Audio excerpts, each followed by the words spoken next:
won't, but they will require Lanteria license.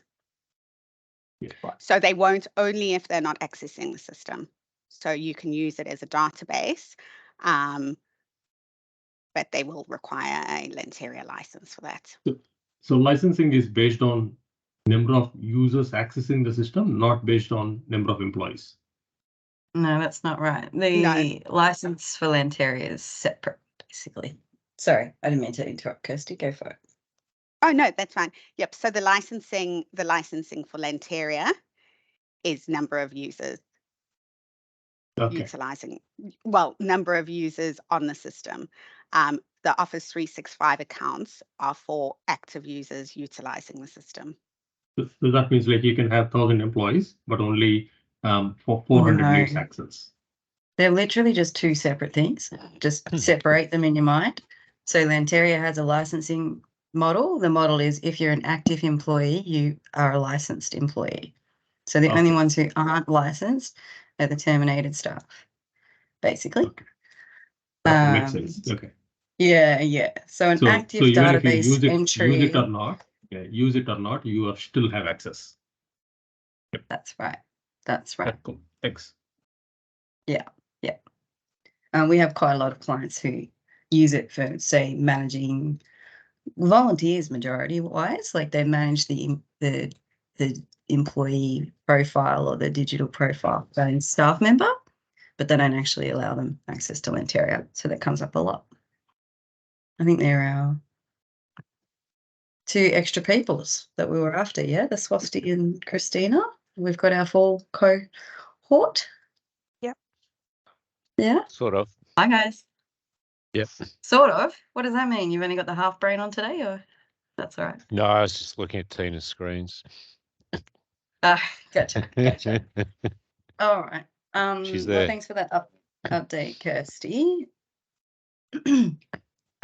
Is there anything you wanted to cover from that last session that you didn't get to cover that you wanted to kick off with? Or should we launch into a whole new areas? Yeah, there is. So I do want to cover back end with you. And also I did want to go through creating a process or an approval and an HR process. So I'll start off with back end, but in the interim, could you please have a thought about what type of basic process you would like to develop? Obviously for training purposes, something small would be best, but something relevant to you and that you would understand easily. And we can then demo that. So that's your mission. See how you go. Okay, great. So the first thing I'm wanting to show you is, give me a sec. I'm not sharing my screen. Hold on 1 second. That's not going to help.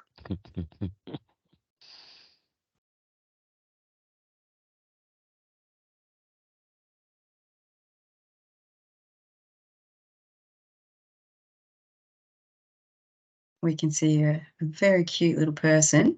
Oh, there we go. That's it. Perfect. Fantastic. Okay, great.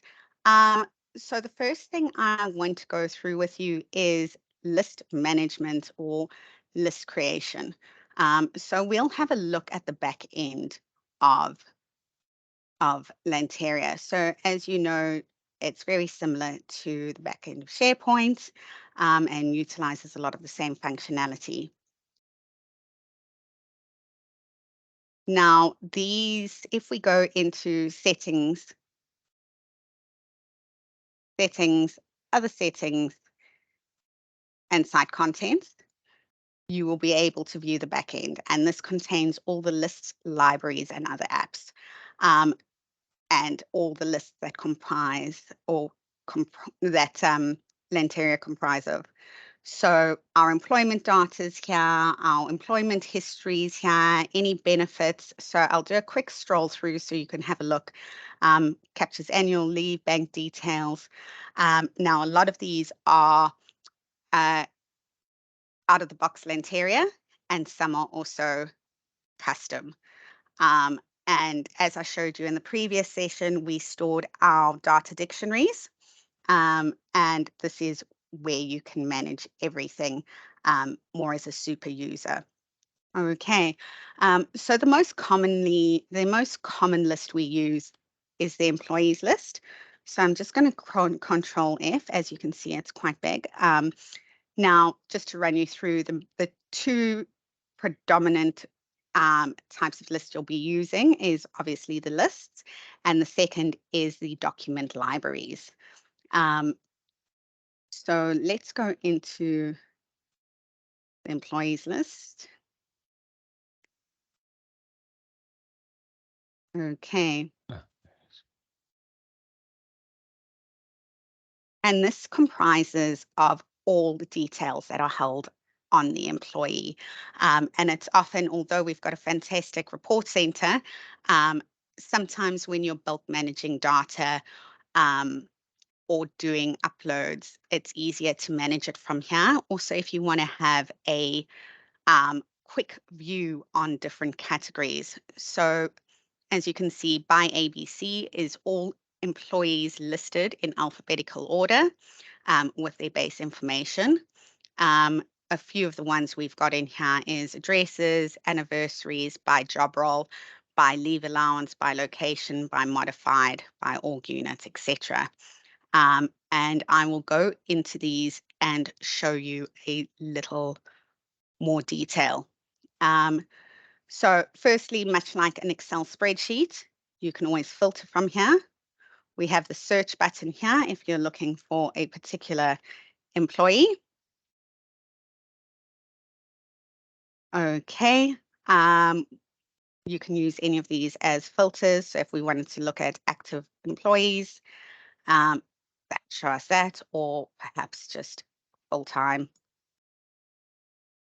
Okay, I'm going to clear those filters off.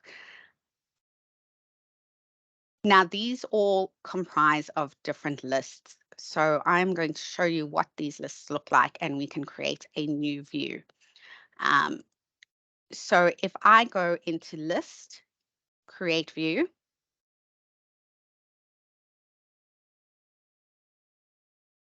you will see here I can choose a view type, which could be a standard view, calendar view, data sheet view, Gantt view.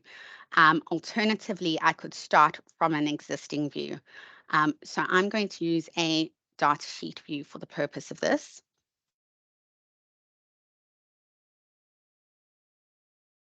Now, one thing to remember in Lanteria, much like SharePoint, when you come in here, ideally you don't want to use any spaces. Does anyone have a demo list that they would like me to view, or are you happy for me to just go ahead? I'm happy for you to go ahead. Okay. So for the purpose of this list, I am going to have a look at employees by what should I do? By ethnicity. So let's say, Yeah, WGEA report or something would be easy. sorry, WG. You know, workplace gender equality, diversity, so date of birth and ethnicity and stuff. Yeah.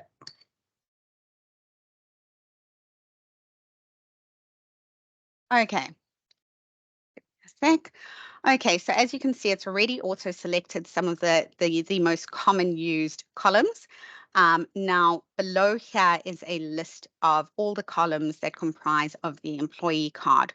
So I'm going to keep full name, I'm going to keep employee status, employment type, global employee ID. I might move global employee ID to number 2. I want to know what their job role is, their org unit, their manager, their location. I'd like to know Aboriginal language, age. And as you can see, I'll just click down as I go through. Date of birth and gender. Okay, now you'll find you go into these quite often. So what I always like to do, I just like to click OK, so it moves everything up into the top, and then I can order. So I'm just going to go back into my list again. However, this time I'm going to modify the view. And this means I can make changes to it. So what I'm going to look at is, as I discussed, we're going to have all of these up into org unit manager, location, country, and might move that to 12. And I might move gender to below country at number 10. So if I scroll down now, you'll see it gives me a whole lot of different options. So how do I want to sort this list? Well, initially I want to go alphabetically by ascending. So that's the base. However, I could sort by any of the columns. And then you can have a secondary sort option as well. How do I want to filter? So the one thing I want to go is I want only active employees to pull up. So I want to go to is terminated is equal to no. Okay, so that's going to pull up all active employees. My next tool here is called totals. And here I can add a total to any of these. So we can, let's just do a count on Aboriginal language, for example. I will go down and show you some other options, but for now, let's just have a look at how this looks. So now we've been able to filter our data in the order we want, and we can view it clearly.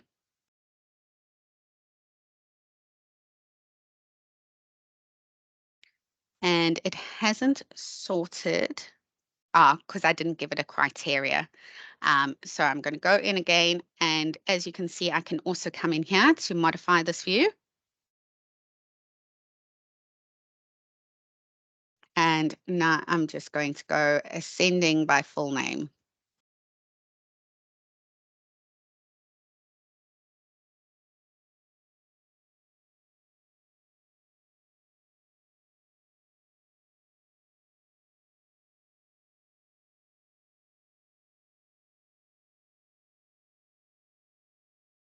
And I'll press OK.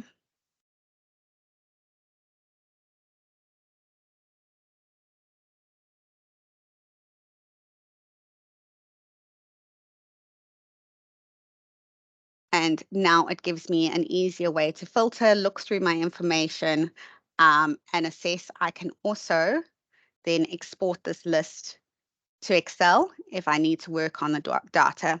Another thing I'm also able to do from these lists is I can bulk update information. So for example, let's see, we're going to change these employees to part-time. So part-time, and much like an Excel, I can copy and paste. Just gonna pop them back. So it's quite an easy way to work with bulk data. Okay, now I'm going to modify the view again and show you if we group. So this time I'm going to group it by organizational unit. Mm-hmm. It's a very big list. So now I want to see all of that information, but in the organizational unit grouping. Mm.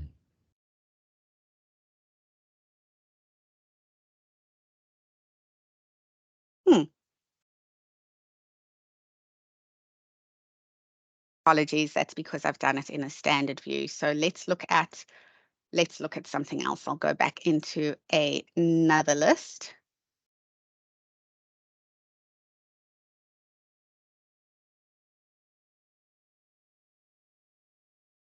So if we look here by job role, for example,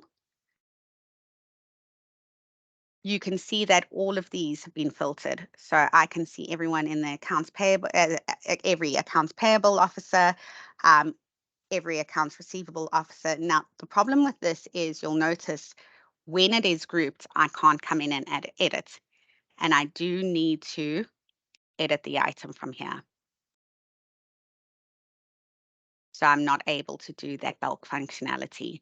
Another thing that I would like to show you is if we were, which we crossed on the other day, let me open up Alex again. And as you can see, it pulls up his employee card. If I wanted to go directly into Alex, and I've had a look at this change history report, and I can see that something is not right.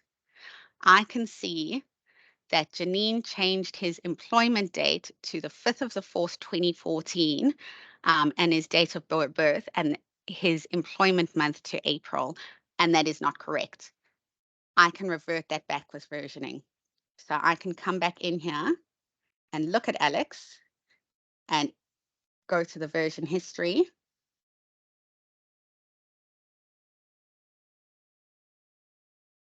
And here we go. That's the information that was incorrect. Everything that below that is correct. And I can click restore.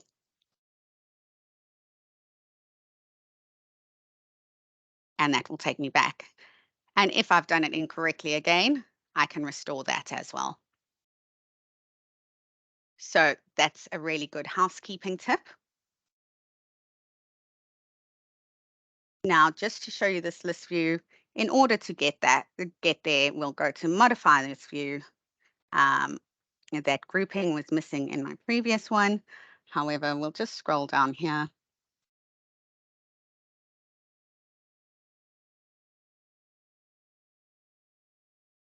And you can see we've got this group by option over here, and it's grouping it by job role.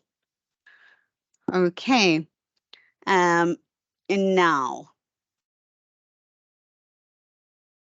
does anyone have any questions? Yeah, so who do you give access to this sort of functionality? Is this something that a system administrator would have, or is this something that they would go back to you to develop these views? Well, it depends. So I think if you do have your system administrators or super users, I would definitely give them access to this. Because they still have access to some of these lists through here. So, I mean, I can go into, I've got access to that employees list through the A to Z. So if I come in here and have a look at that. So they do have access, but I wouldn't give full training to anyone who wasn't competent in the system. So I generally keep it at super users. Yep. And then for this one, for example, like this is employees A to Z, like I assume that if you've got enough privileges, you could break this so it no longer is employees A to Z. And then when anyone clicks on the A to Z link, it would show up with like a broken list, if that makes sense. Yes, so it would. So you'd have to be careful. If you remove it, you do have to be careful. Even if, so here we've got this A to Z.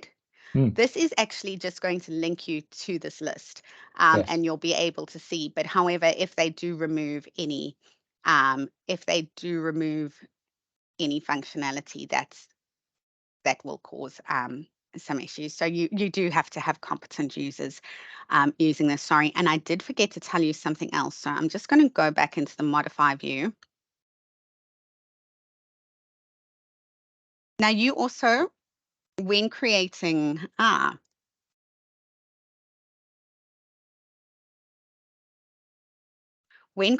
new view,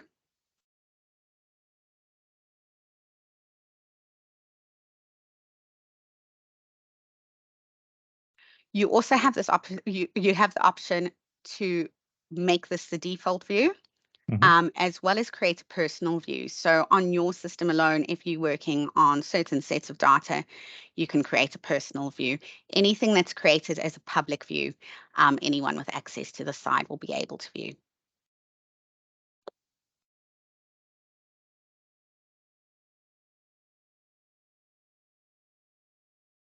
Yep, makes Okay. sense. Thanks. Any more questions on this area?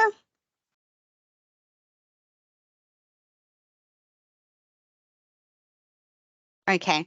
The next thing I'm wanting to show you is ES roles and permissions. So let's come in here.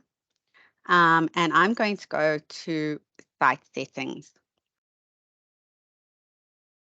And as you can see here, this is site permissions.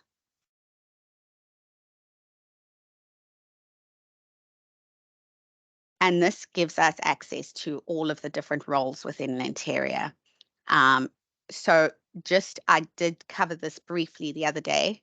Anyone with an Office 365 account will immediately be listed as an employee and will gain employee access.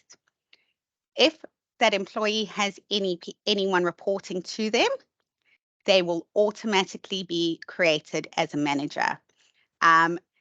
ESHR is your general functionality for HR. However, ESHR admin is your escalated access. So that is generally your people and culture, your heads of people and cultures, or primary system administrators that will have access to ESHR admin. ESHR admin can assign to anyone. However, ESHR cannot assign unless they are in the same ES role. Now, just to show you, ESHR is a out-of-the-box Lanteria role. ESHR admin is ES local HR, ES local training manager, ES manager. ES payroll access is a custom role, which means we have designed that for our payroll department to be able to access Lanteria. Performance manager is a out of the box, recruiting manager is an out of the box, and training manager is an out of the box. So by utilizing these different roles, you can give different areas of the business access to the information they need. So for example, our training manager will be able to view any employee information related with training. And as I showed you earlier, when we looked at last week, when we looked at the ribbons and the employee card designer, the ribbon designer and employee card designer, we can restrict by different ES roles. Okay, and let me show you how to utilize it. Now, I'm sure most of you would easily come in here and say grant permission. Please don't ever do that because that will give the user full access to the system. So what you want to do is you want to come in to the individual role. The first thing I'm actually going to show you is checking permissions. So say you have a user who's saying they've got trouble getting in or they don't have the access that they need, you can check permissions. And I'd always recommend going into the user profile. So apologies, I'll just open up a new tab here and we'll have a look at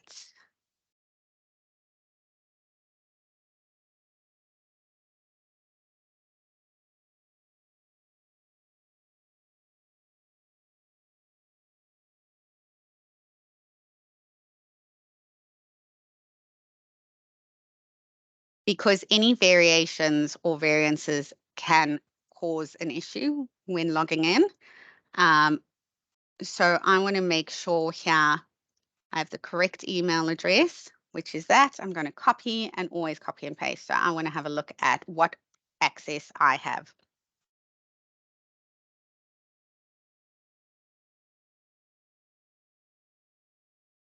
That's not good. Let's have a look at someone else.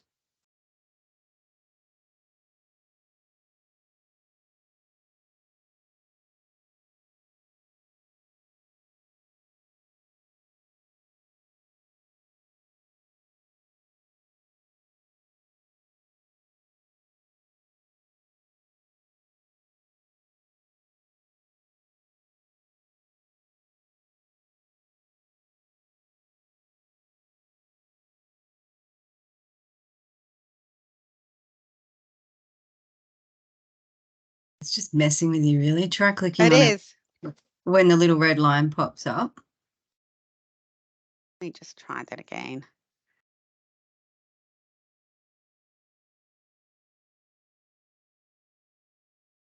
Just click on a little, not to cross, just click on the name where it says red. Just click on Lisa. And then select the top one. Oh, okay, sorry. Check now. And here I can see. Let's go back to mine. Sorry, mate. Yes. That's all right. It's just because our demo environment is a chaotic hodgepodge and I've connected it to multiple tenancies and stuff. So it's not standard to have these sorts of glitches in a like client environment. Okay, so here if we check my permissions, you can see that I have got ES employee group, ES manager, ES HR, ES admin. And those are all of my permissions, so I can go and view or troubleshoot from there. Alternatively, if I wanted to give an employee payroll access, for example, I would pop into the ES payroll role, actions, new, add users, and I would just populate and share, and it will immediately give me access to the payroll role. So now if we have a look over here, I go to change roles, I now have payroll access.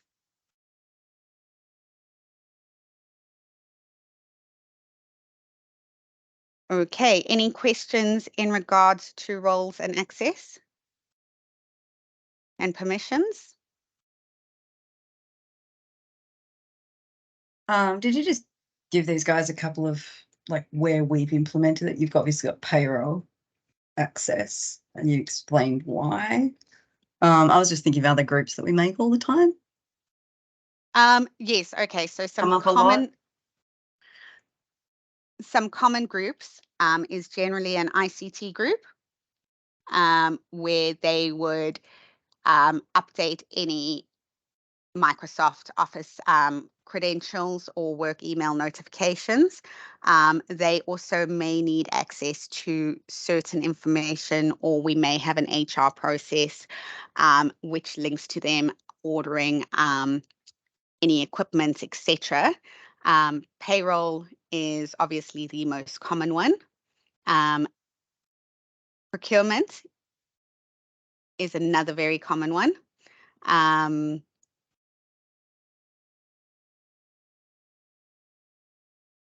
So basically, it is access to users that require information on the system or to have access to lockdown areas of the system without giving them access to confidential employee data. Have I missed any common ones? No, that was really good. Yep. I just thought context-wise, we pretty much always have to build a couple of these. So yeah, just thinking aloud. Yep. All good. Okay.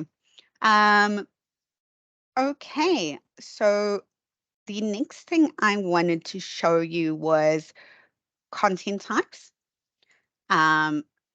So when we use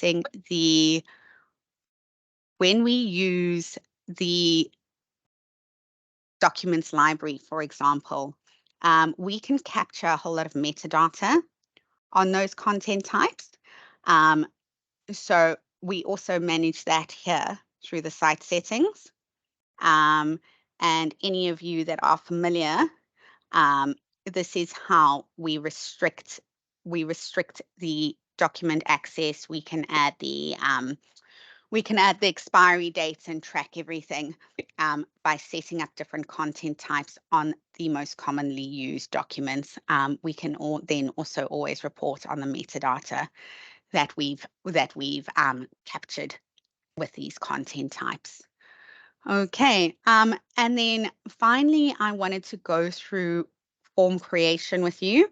As I mentioned at the beginning, does anyone have any any common HR processes that you'd like me to demonstrate for you.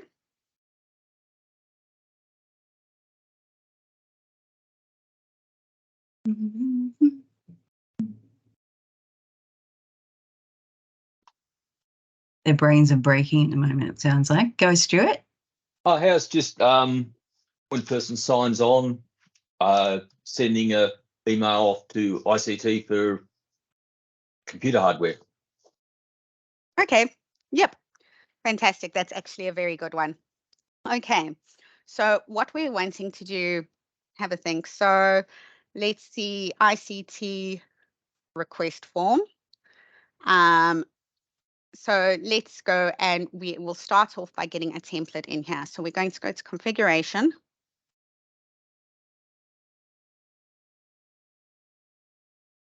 And we're going to go to core HR, processes and approval workflows. And we're going to create an HR process. So we're going to press edit over here. Okay, now as you can see, these are all of the existing process templates that we have available to us. I want to add a process template. So by adding this process template at the moment, I'm only going to build the bones and then I'm going to go in and create the form that I'll link to it. So this is ICT request form.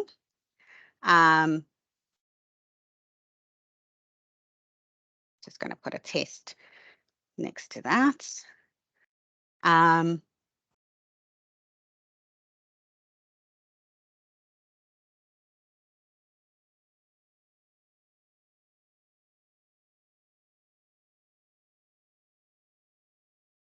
Okay, we are not going to have this as an auto start, as I explained the other day. With our processes and approvals, we can link them to an auto start, so such as new employee, new starter, or termination. We can also choose whether we want a checklist or a workflow. For this, we would want a workflow, and we're going to give ESHR access to this. I'm just going to click save.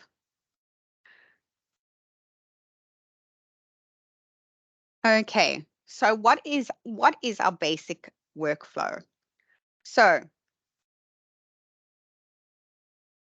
our first would be, would we have a manager or an employee requesting? Manager request. Once again, that's our item order that I ran you through. We can type in a description.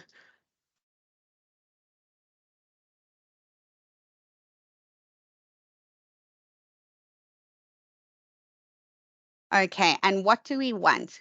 So because this is our first task, we have a few different options here. We can have a task, a notification, a fill form, or an upload document, and once again, multiple records. I do have the multiple records that I went through the other day. I hadn't actually seen that. That has been in the latest release. So it is, for example, if you're requesting an employee to upload references, for example, previously we've had to create a space for them to upload each individual reference. By creating this multiple records field will now allow them to submit more than one, and that takes it into consideration. Okay, so we've got our manager request form. Now this is a fill form. So we actually want the manager to do something. But because I don't have a form available yet, I now need to go and create it. However, if it was just a task or a notification, we could continue. So let's go and have a look at how to create a form. So I'm going to go back into the back end, settings, other settings, site contents.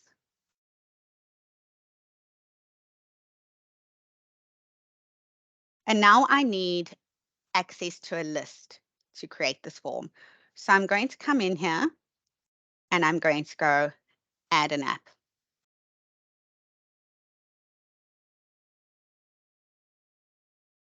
I'm going to select a custom list. And I want to call this ICT request. Now, once again, remember, as I said earlier, we always remove any spaces from the initial creation of these forms. And then once we're happy with it, we can go back and change it to whatever we need it to be. Okay, so I'm going to create that.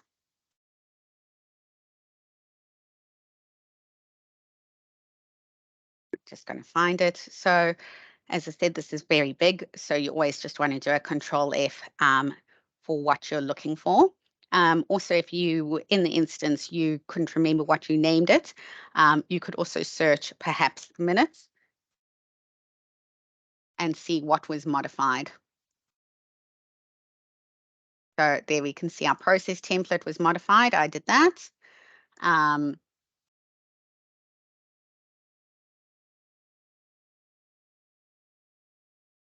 Quite a lot has been going on in the system. We did employees, employee history, but let's just go back and find that ICT.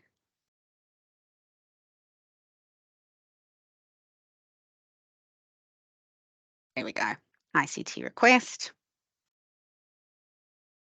Okay, now what information am I going to want my manager to fill in? So I'm going to need a few base details. So once again, we're going to go into this list, but here we're going to go into list settings. Okay, now the first thing I'm going to do is I actually want to change the name of my list.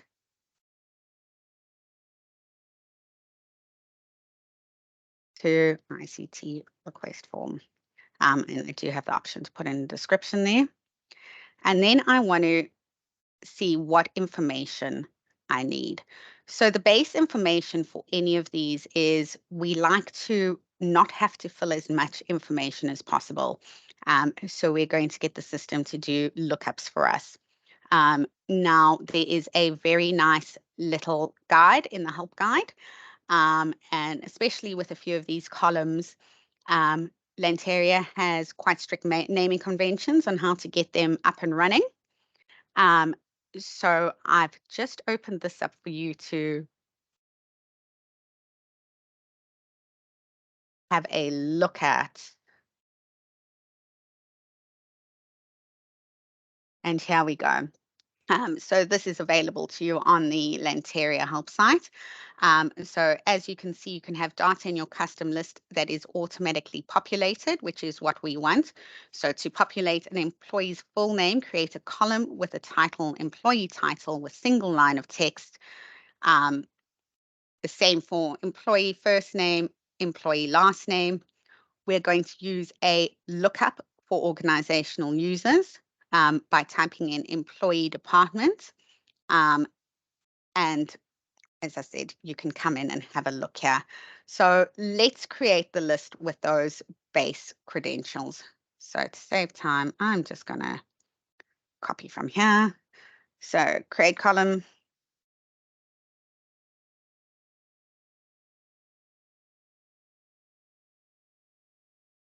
Going to go employee title, single line of text. Yes, I'm happy with that. Once again, remember, I'm not using any spaces. The next thing I want to do is do employee department.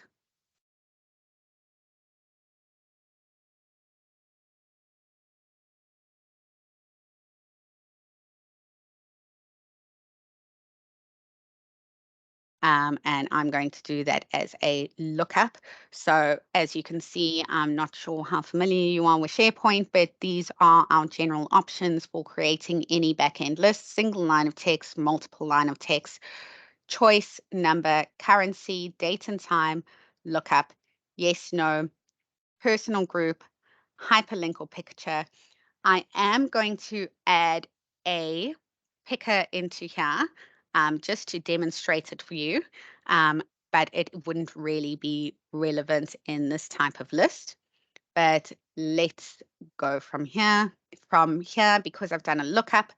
Now, where they're going to look up from? They need to look up from an existing list. So because it's looking up departments, I wanted to look up from organizational units. That will auto select, and it's going to give me the organizational unit. I'm just going to press OK. Say, for example, I am going to, just to demonstrate, I would usually use a lookup for this, but I am going to use the job position picker. So employee job position. So I'm sure you're very familiar with these pickup fields. They're all over Lanteria. So that's the box where you get the little lookup book where you can select what you're looking for, whether it's organizational unit, department, job positions, etc. But I will demonstrate that to you now. Okay, now for the purpose of approval or workflow, I want to add the manager. So I'm going to do another lookup,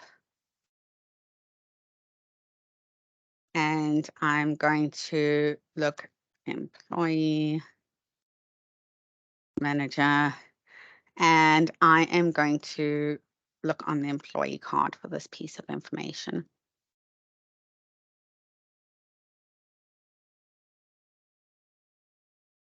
Okay. So there is our base information we need to create our form. Now, what criteria are we looking for next? What do we need to know? So the next thing we're going to do is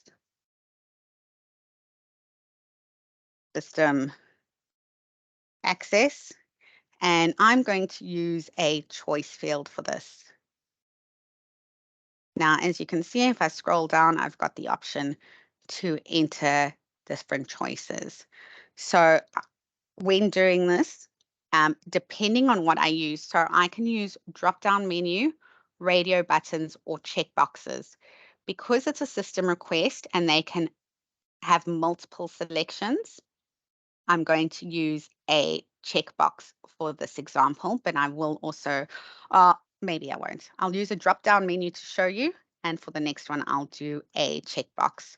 So just because I know it looks nicer, I always like to put select item as number 1, and I make that my default choice. Then put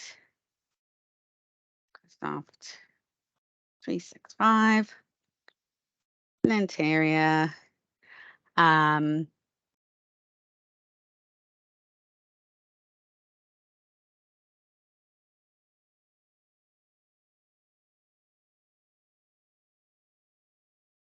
Canva as my options. Okay, I'm then going to save that. And now we can do the checkbox. And I'm going to say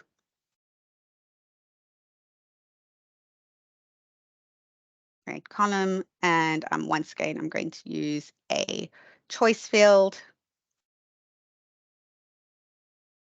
And this time I'm going to use checkboxes because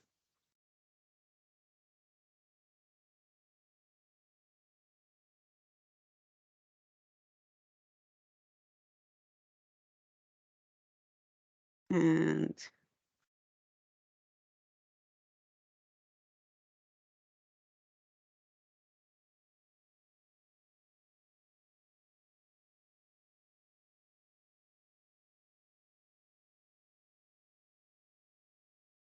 okay. Now, because I'm building this into a process and I just wanted to show you a workflow, what I'm going to do is I'm going to put a very soft approval on it. So I'm going to make this go to the employees manager prior to going to them. So I'm going to create one more column, which I'm going to use a yes, no checkbox for.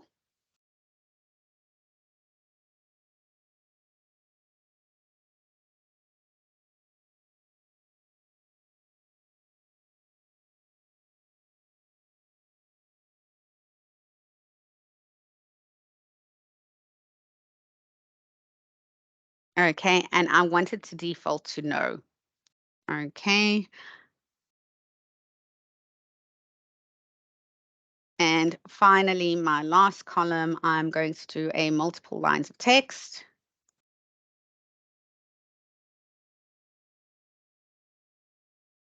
And give the manager an opportunity to comment. Now, in all of these fields that we've gone through, in all of the settings, we can always require that this column contains information. So that's whether we want to make it mandatory or not. So you'll see throughout the system, there will be areas that you want to make mandatory, but for the purpose of this, we're leaving them all as voluntary. Okay, so now we're going to go back to our process.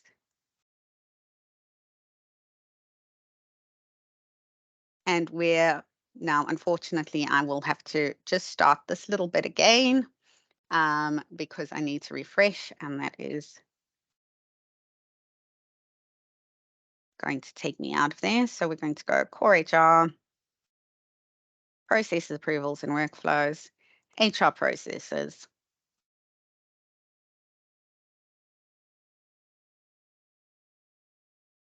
Now we've got our ICT request form, and we're just going to add these actions.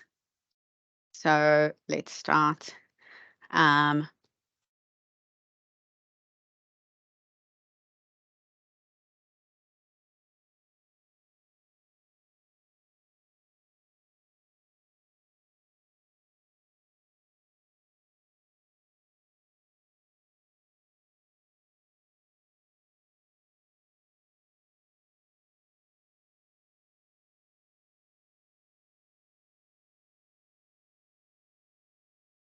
Okay, what is our action type? So we want to fill a form. Now it's going to give us the option to fill that form. So I am going to go now and look for my ICT request form.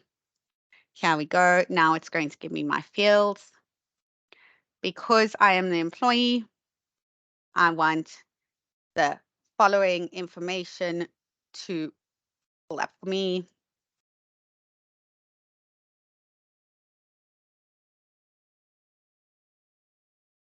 Okay, now remember this is for my soft approval I'm leaving over here, so I'm not going to add that.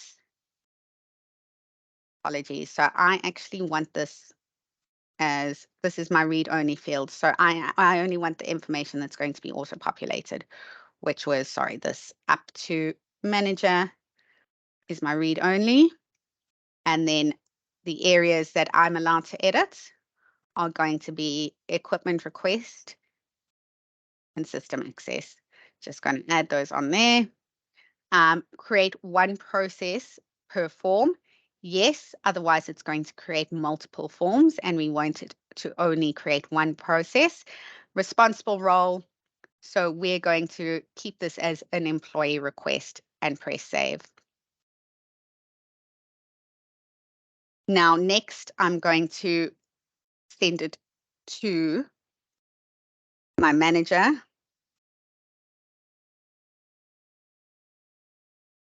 And remember, this is a soft approval. This is not linked to the approval processes. This is going to be my step number 2. It is an action type. I am asking, once again, the manager to fill a form. Form list name, ICT, request form. It's going to give me my fields. Now, because everything would have been filled in, what I'm going to do is I'm going to count everything to equipment request as read-only for the manager. And my editable fields, I'm going to allow my manager to approve and add any comments. And I'm keeping it as one form per process. Who is responsible? The manager is responsible. Now, just to demo, I'm going to add an extra step to this. So now I want a notification going to let's see, who should we send? We can send this to HR, for example, saying,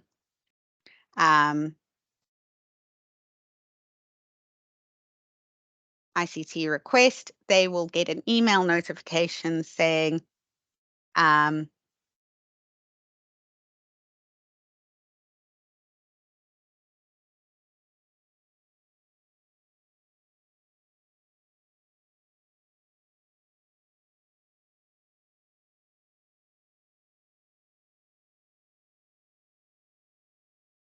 I'm going to make that just a notification to demo for you. It's not necessarily best requirement. And if you select the notifications, and we're just going to save that there, and that will go to HR. Could possibly have head of IT or someone else that was relevant, but it's just for a demo. The next step, we are going to create a task.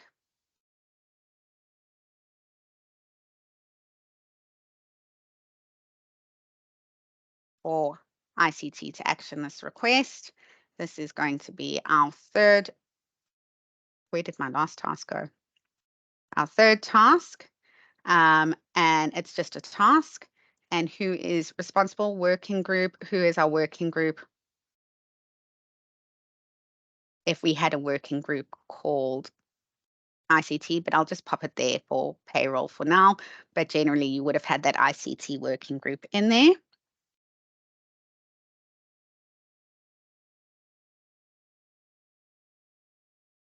And then finally, just for the purpose of this demonstration, I'm going to add another action that's not necessarily relevant, but I'm going to ask the employee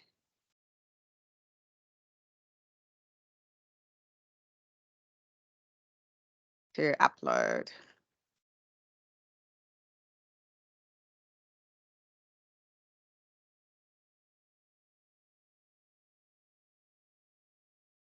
Okay, so as I said, I'm just doing this so I can show you all of the bells and whistles.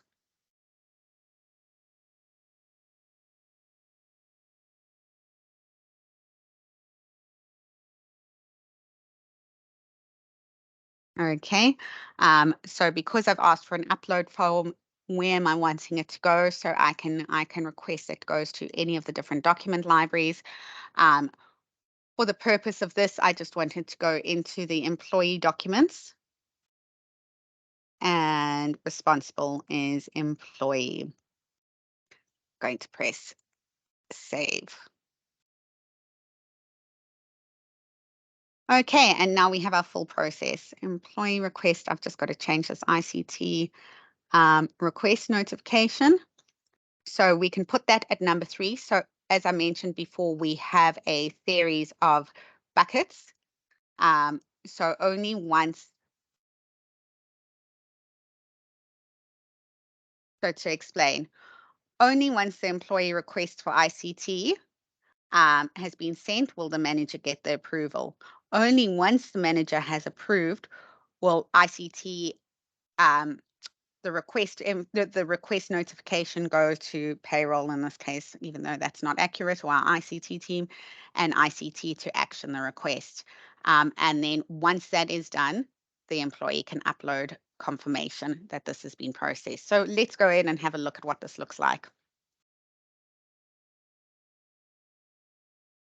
So I'm going to go into my employee role.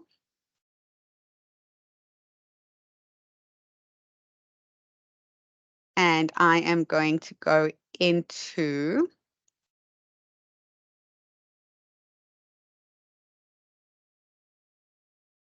my employee card and HR processes.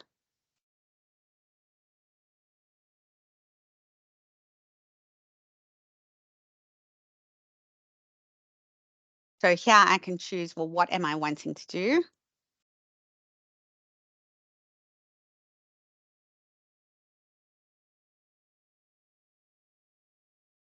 Ah, it's not found. Give me a sec. Save setting. Let me go back to HR. Go back to core HR, automation. Let's go to HR processes. And I want to start an HR process.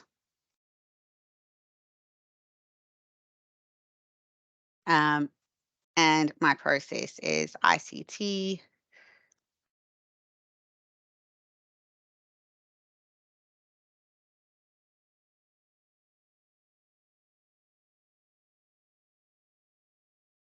want this to start there. I need this all by Monday.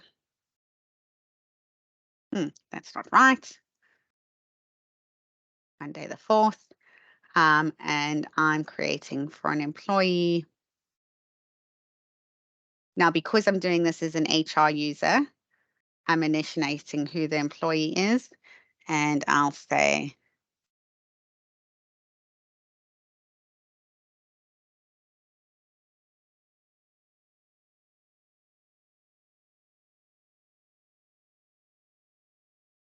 okay. So here you can see my process is active. Let's go into it and see what it looks like. Now, as I said, because we're looking at it from the back end, this would generally go to the employee or be submitted by the employee. So here we can see Bugsy Drake, Sales New Zealand, Sales Representative Auckland has all been auto-populated by the system. And there her manager is. So I can, as you can see, so this is the drop-down box. As I said, usually I would, give access. I can already see something that's gone wrong. So let me go back and just check this, and then I will restart it, which was this equipment request. And remember, I wanted to do checkboxes to allow multiple. But that shouldn't hinder me. So what I'm going to do is just refresh this. Now, you may need to bear with me because it may not have refreshed because I'd started the process. I may need to redo it, but let's just check. Okay, there we can see it's updated. So here, all I need to do as the employee is I want Lanteria access, and I need a mobile phone, a laptop, and a monitor. And I'm going to press save. As I press save, you will see that the next action pulls through, which means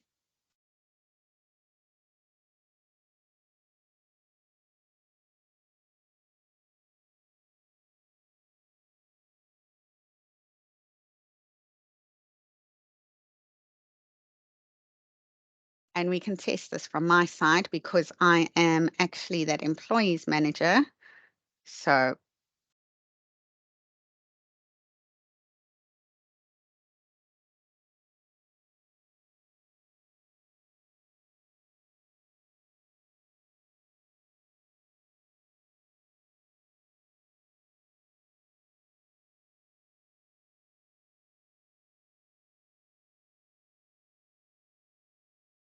has it pulled through to me?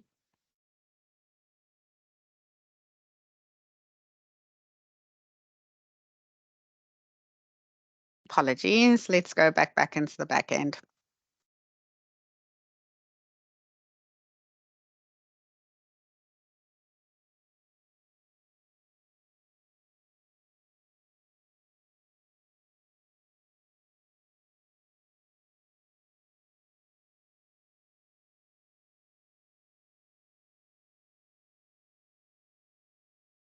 Okay.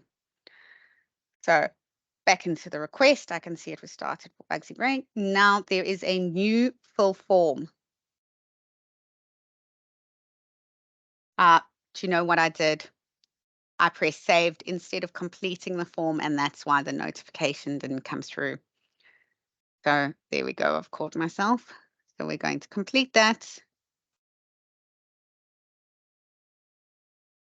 And here you can see instantaneously it's been moved over to me as her manager, and I am going to fill out the form. So you can see what that looks like, and I can see, okay, this is my employee. What system access has she requested? Lanteria. What equipment? I can press yes. I've soft approved it.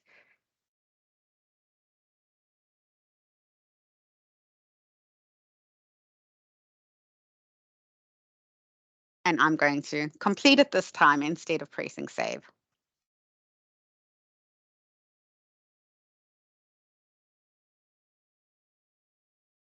Now, as you can see, the ICT actions request is in process. So I can now, unfortunately, I did not put any description in there, which I should have. But if I had have put a description in my task that said, please prepare ICT action, I can have a look in here. And are you sure you want to complete this action? And yes. So that shows that ICT has completed. And then I put this in here just to show you. So for example, I needed to send confirmation that I'd received this. So I would just come in here, add files, and I will rename this to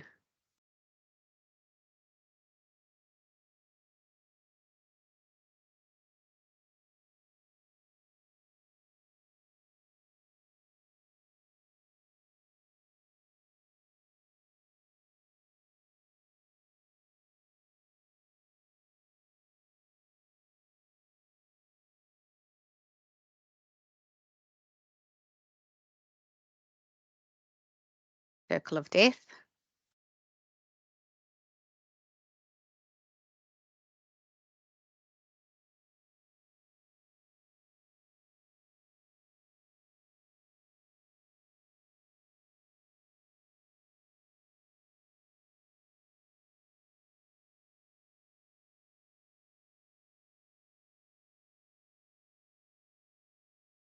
Mark that as complete, and that will be saved to Bugsy's profile from now on.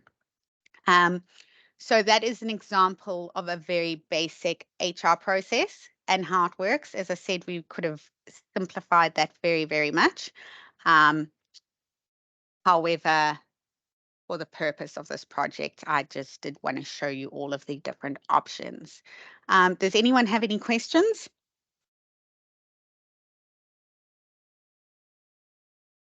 Did I put you all to sleep? No, none for me. No, I'm awake. That's a good question. Okay, great. Now, does everyone want to have a 10-minute break? Sure. Yep, thanks. And then when we get back, Verity will take over.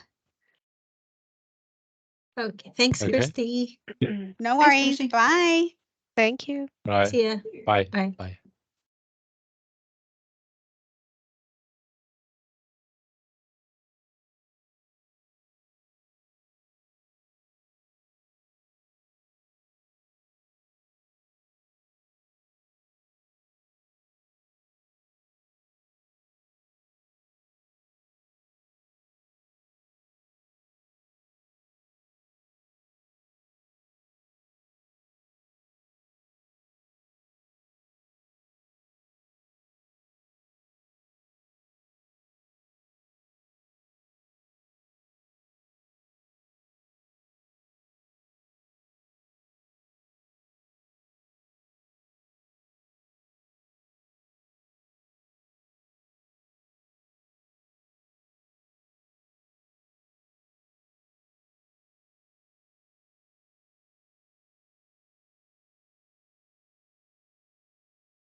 Hi. You're on mute, Stuart. Hello. I'm not now.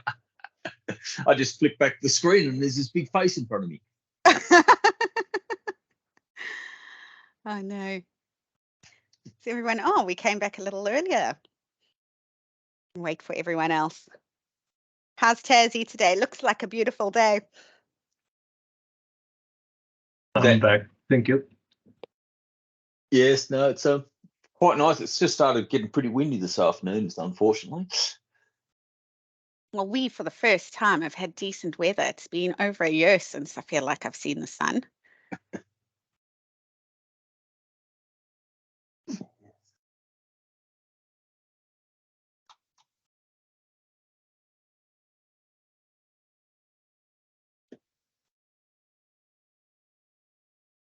I think my outlook's pretty much the same as Verity's. Your What does that outlook's- mean? Does that mean it's extreme? Or what does that Well, mean? your backdrop is not quite real.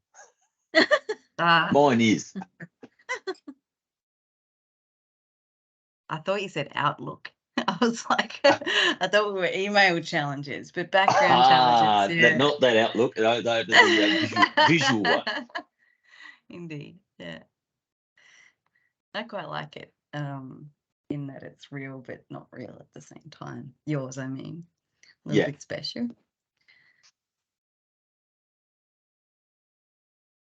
A lot of people say that about me. Yeah. Good one. So you remote work from your house Yes. for Open Office? Have they flown you over Yes. to the Ready Tech? I'll get better at this. Same as Jay. It's just habit. It's all right. um, I've got one too.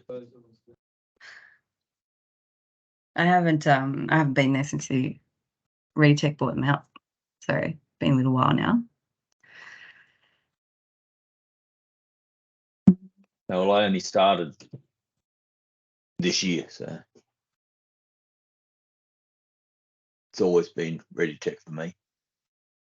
Yeah, that's it. That's the thing. It's us lazies. I feel we're old school at this point.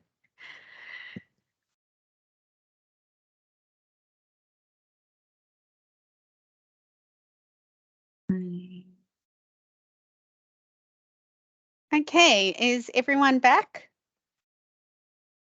Yes. Yep. I'm back. Yes, yes. I am.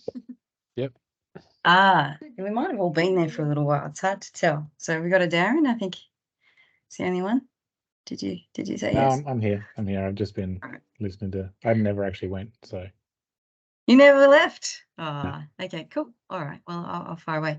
I've made a few assumptions, so you might want to change those assumptions if I'm incorrect. I'll tell you what they are. I'll share my screen first.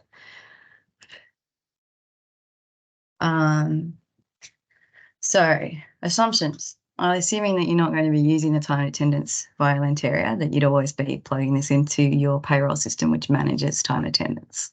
So that's assumption number one.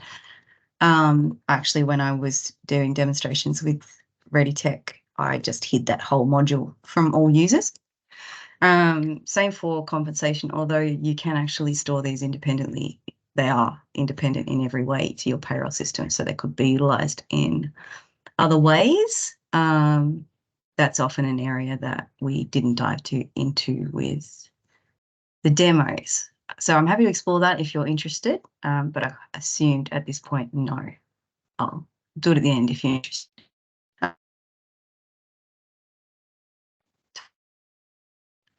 It does come up through your tenders, but as what you've seen demonstrated with Kirsty, you really can create any form list, and I'm not sure, but you can make mentions on said lists and forms and add approvals out of the box. So what you can do with it module if you need to. Not sure I'm if losing you a lot. I don't know if it's just me. Lost what you, sort and of we've lost. Yeah, I lost was your, about to ask as well because it's also your breaking screen up here. as well. Your screen's gone green. Okay, well, I'll just. You may need to rejoin. It just seems to be very broken up. And you're frozen.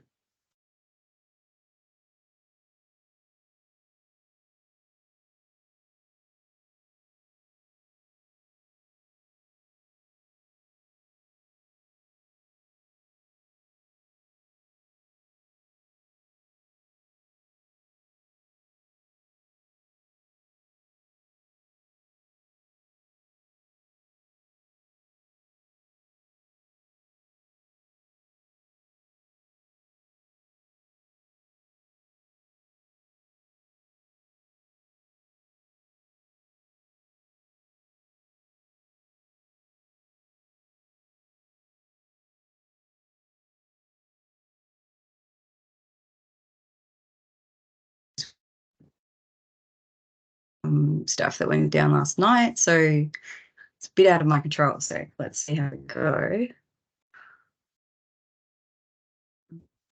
Can you hear me? Can you see my screen? Yep, we can see and hear you now. Yes. Yep. Well, let's be hopeful. So assumption, we won't go through time and attendance and we won't go through compensation, but willing to chime in on that if you're interested. And this compliance module is basically just a bespoke one to show off what you can do with Lanteria, just using SharePoint lists and approval workflows, etc., to meet gaps. So what I had planned to show you was performance and learning and spend that time working through these two modules. All right, so they feed into each other a little bit. We've got learning first. Been working with dominantly with Kirsty. Sorry, Verity, we're losing you again. We've just lost you again. Straighty.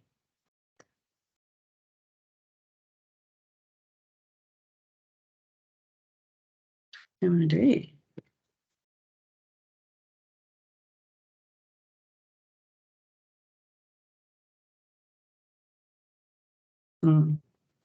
Let's say the NBN men did have Queen Street dug up yesterday. It's just like I've been using this team today with video calling and I hadn't had any trouble, so it's kind of anticipated. And I don't really know other than a restart what I can do. I can do that, but that's about it. So Well, we can hear you now. Maybe if it happens again, you may just have to restart and come back to us. okay. All right. So But just with your reconnecting, Verity, did the recording restart? that really happens in the background. It shouldn't be a problem, but I'd have a check for you. The recording is still going. Oh. Yeah. Yeah. All gone right. Okay, cool. Let's get back. PC damage.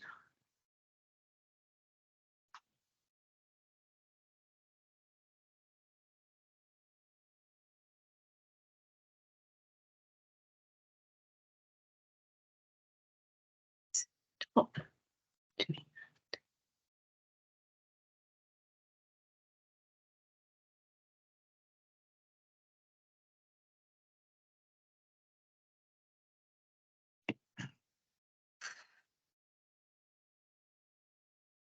Oh my gosh. Now it's edge playing with the profiles. Next.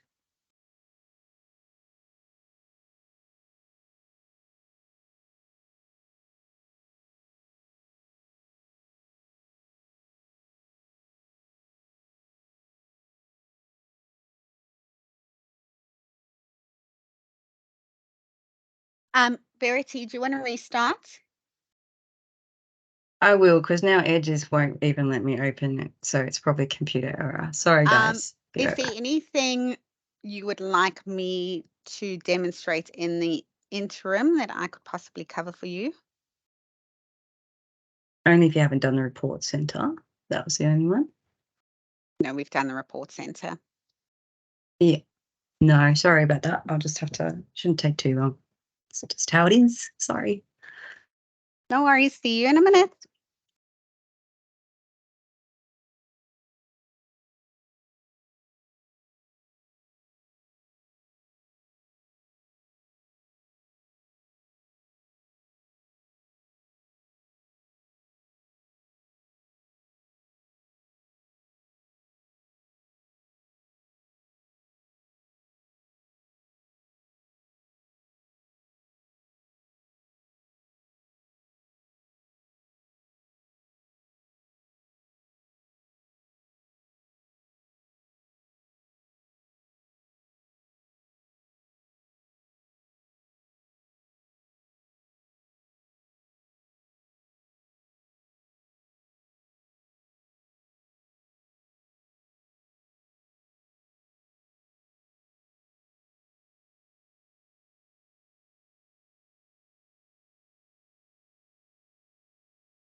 Just again, I thought I might ask, does anyone have any other questions or anything that they want me to cover under recruitment or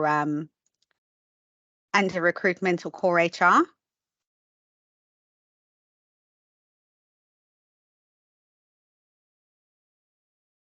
If no one has any questions, maybe if anyone has, please ask. Otherwise, hey, Kashti, like say till Verity comes back, is it possible to just quickly show what is there in compensation, please? What is there in compensation? Yep, absolutely. Let me get my screen up again for you.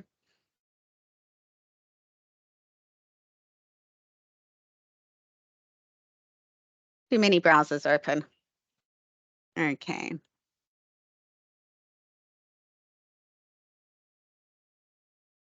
Speaking of browsers, does this work just as well on different browsers like Chrome, Firefox, Edge, etc.? Definitely on Edge and Chrome. I know Firefox does work, but sometimes not all of the functionalities are the same.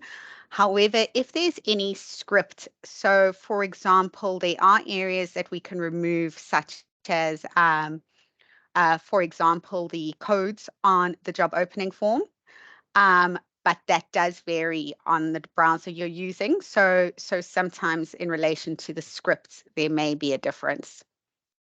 But Okay, thank generally, you're pretty safe with both Chrome and Edge. Well, I've been using Firefox and it seems basically okay too. So. Yep. Well, if you haven't, as I say, this is just what I've heard. I haven't used Firefox at all with it, but I do use both Chrome and Edge very frequently. Yeah. Okay. Okay. Go on. So just to give you a brief overview of compensation. So here we have salary and budgeting. So we can show from the different regions, say we wanted to look at AUD, under all employees, let's press view and see what we get. So this is just a salary sheet. And here it has all of our budget information by employee. The next thing, and then once again, you can use those additional filters to break it down into region, department, etc. Okay, going in next, we can review our salary plans. Once again, we'll have a look here in AUD. And this brings up our salary charts.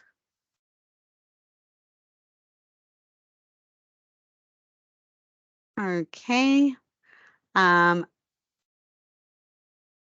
Salary budget analysis. This is also just based on a report.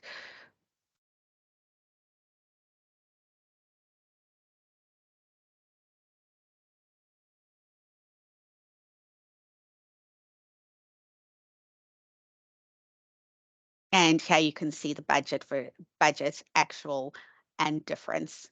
So these are some out of the box Lanteria reports. Let's go into salary reviews. So these are the different forms and processes that have been sent out in regards to salary reviews. I haven't had a deep delve in here, but let's just have a look at this one, if there's any details.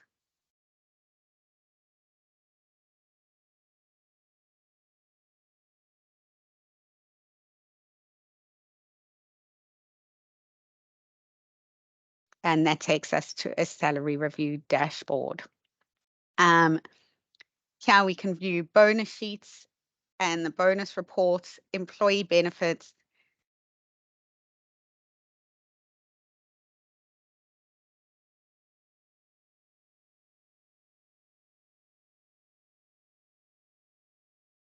if we have any defined, so we can see what has been paid by the company, what has been paid by the employer, and our salary grades and ranges, which is an area that I really like. So these can be set to the different job positions, as I showed you when we went through that current assignment.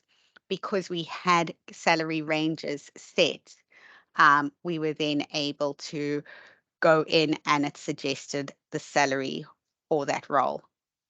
Okay, I think we have Verity back. Sorry, Verity, VJ just asked to just have a quick look at compensation. So I just went through it with him. So with the ranges and grades, is that like, could you have like an award in there with all the different levels on the award, or is it, what's in there?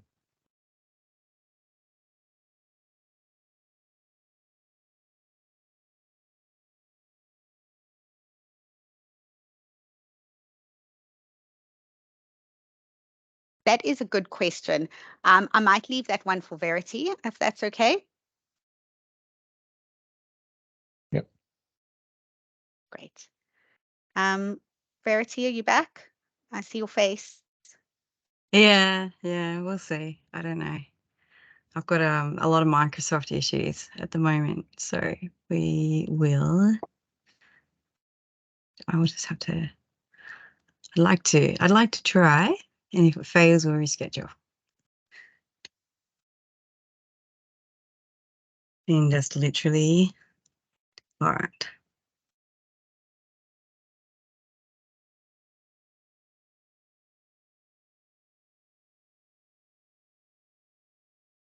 So I've done nothing differently. If it behaves differently, that will be wonderful. Can you see learning at the moment? Yes. Yep. Yep. All right, let's give it a whirl. So looking through the learning module, the important thing to know is this is not a content creation wizard. It doesn't create output files for e-learning outside of this quiz builder. So there is a quiz builder, and that's the actual only content creation as such. So that's probably just the caveat at the beginning of learning. It is a learning management system rather than creation system. Now, it's still driven through a catalogue concept. It's just that you'll need to import the catalogue from either an external integration piece or into them yourselves. So management of content that is kind of mandated rather than ad hoc is through the catalogue. Sorry, it's just I heard you. I thought it was going to be a negative input. So you can see this specific area is for people to find their own courses or to have them assigned to via maybe a learning manager, or perhaps people in performance manage this as well. So they are linked to a type of material. The types that you can work through are like classroom or event-based training. You can link to documents. You can launch e-learning files, so it's compatible with the various SCORM files. You've got the quizzes. You can link in videos and obviously just link out to various other course content as well. They're just sorted by category. Note that this does integrate with Go One Learning, and also it has an integration available with LinkedIn Learning, which was previously Lynda Learning, if you know that one. Now, if you did plug them in, they would auto create their own categories as well. So it's nice and easy and sorted.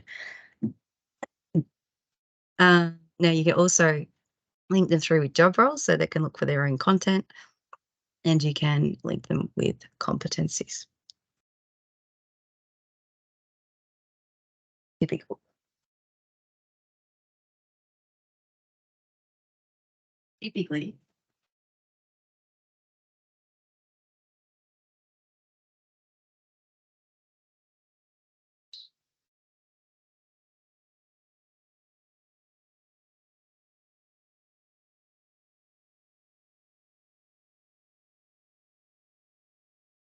So I thought that the easiest thing would take you through the form, top to bottom, if possible.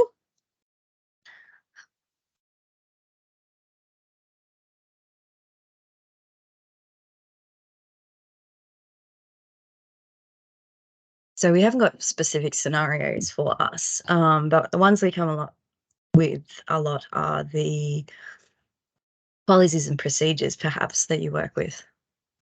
So unless you can think of something else,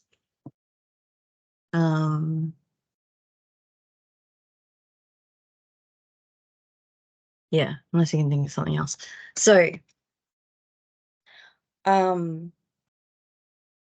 actually, if you wouldn't mind, can we move this? Because even when I was linking another tab, I'm gonna have trouble linking out.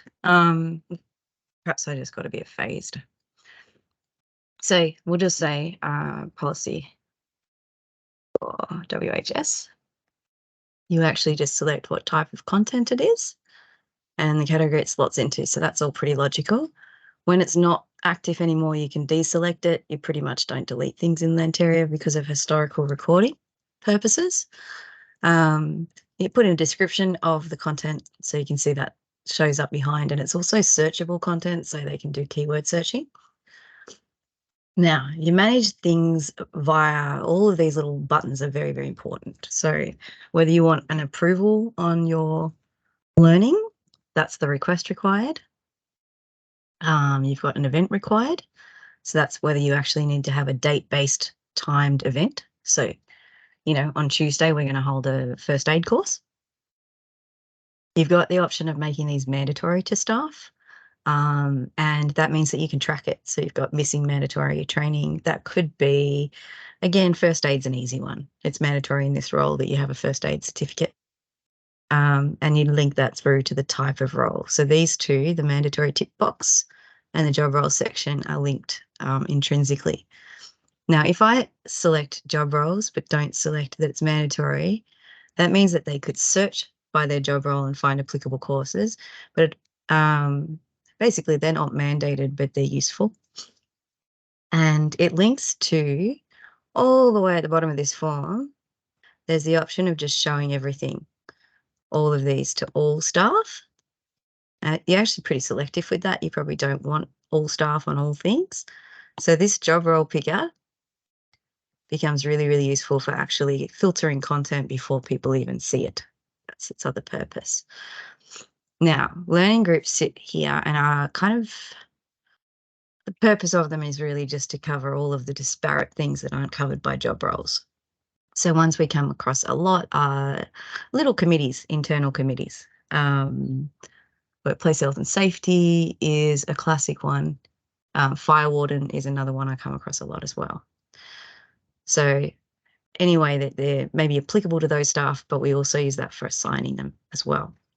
Link out to competencies. There's various scoring options that are fairly explanatory, self-explanatory. I only really use them when you're using SCORM files, perhaps, or actually have a really dedicated learning manager that says they have to pass something.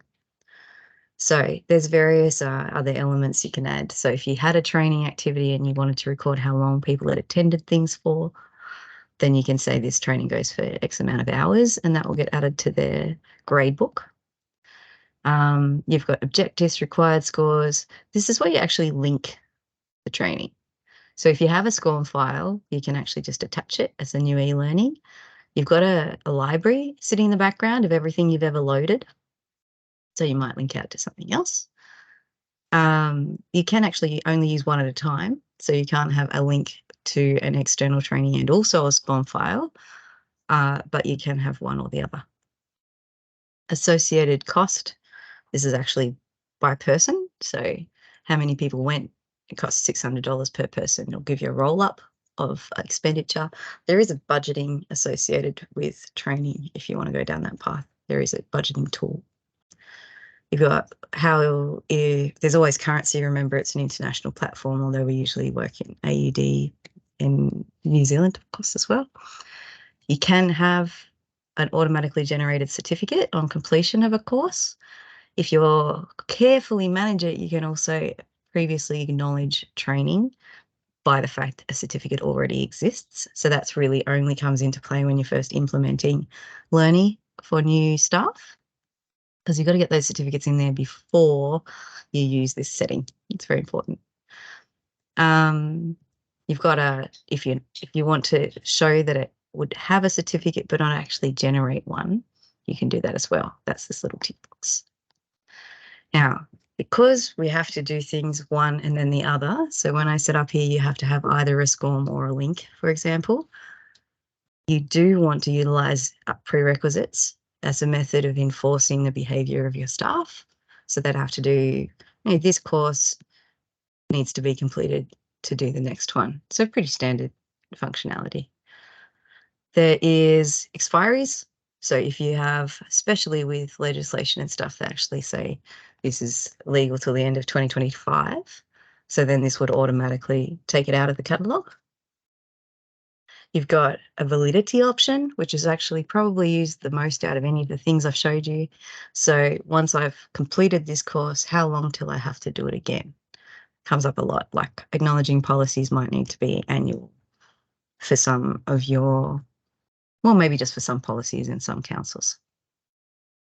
Versioning, if you haven't come across before, is based around the idea that the content of the course itself will get updated, but you'll need to do the next version or the next iteration. Sometimes, again, legislation's an easy one because you never know when it's going to happen. There's an updated legislation, associated materials and learning content. You actually just updates to number 2, and anyone who's already done 1 will need to redo it to get version 2. Here's where you link your quiz. Quiz Builder is actually really cool, very fun, quite clever. There is an Exchange integration with this platform, which allows you to really utilize calendar invitations and also the busy and availability times for your internal trainers. It comes up through recruiting too. You probably saw that functionality.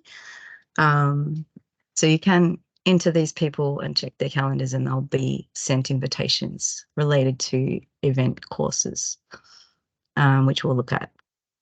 Optional extras, you can collect feedback. It's a pretty nice feedback form, nice and simple. You can kind of subdivide your council into multiple sections and then have a local training manager, maybe the ops versus the people out on the field versus another area. So you can really divvy it up. And then it's the show or not show, that very final option.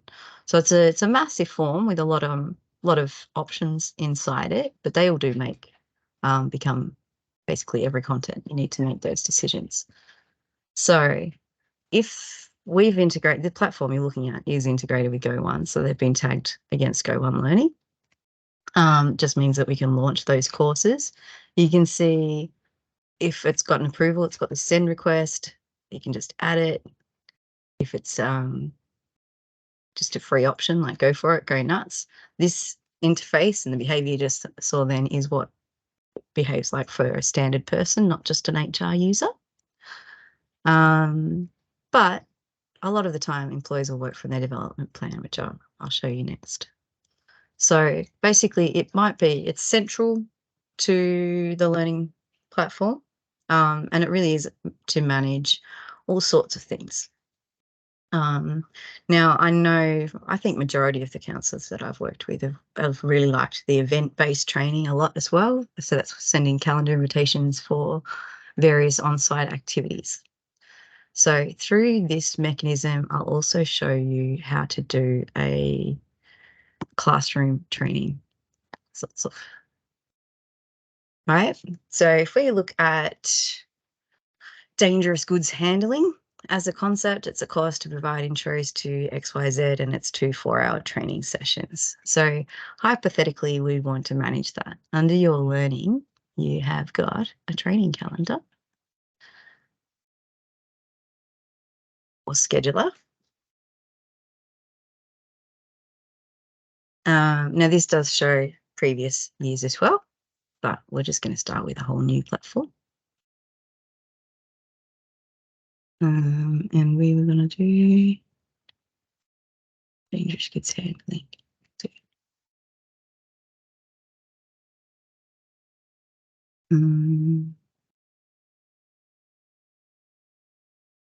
So if you want it linked, which we do in this scenario, actually just goes and finds the courses that require timing. So we'll go to dangerous goods handling. And in this scenario, just make sure that you do it at least the day before is about the only restriction. It does just check what's going on. So if we say the event is tomorrow and perhaps it goes into the following week, maybe it's a 2-day course, we'll have it go to the Monday as well. Actually allows you to do those multiple days. Just deselect the ones you don't want, update the time. Maybe the first one's only till, it's only for an hour, and then the second one is for that little bit longer. Now, this little scheduling assistant, it is only available if you've got that Exchange plugged in, and it will show you the relevant trainers. In this case, you've got a lot going on, and you can flick through and find the right place. So that's the Exchange integration from a busy, not busy perspective.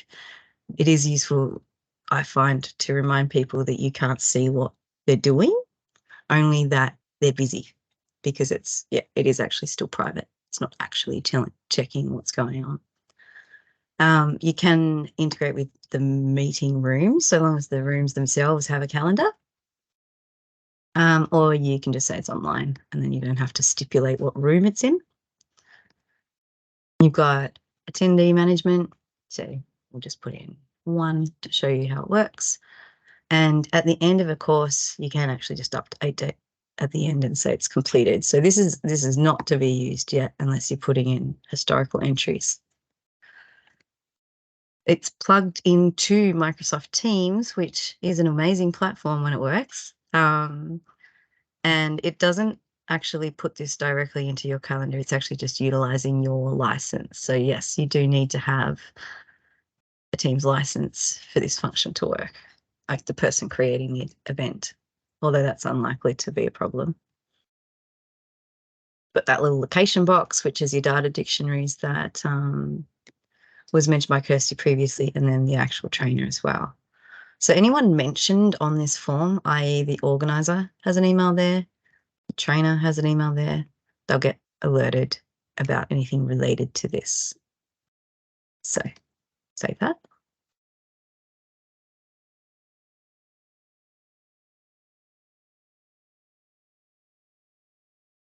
Mm.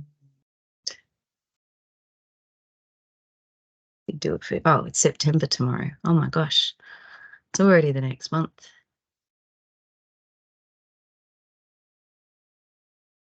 There's a lot happening in September. So there you go. As a training manager, what you'd actually want to do then is add people to it. There is waiting lists. There's a whole bunch of cool things that you can do, but I'll show you. Once I've got that time and date set up, then I can really group assignment. I can manage attendees. I can do all sorts of things. So I'll show you group assignment.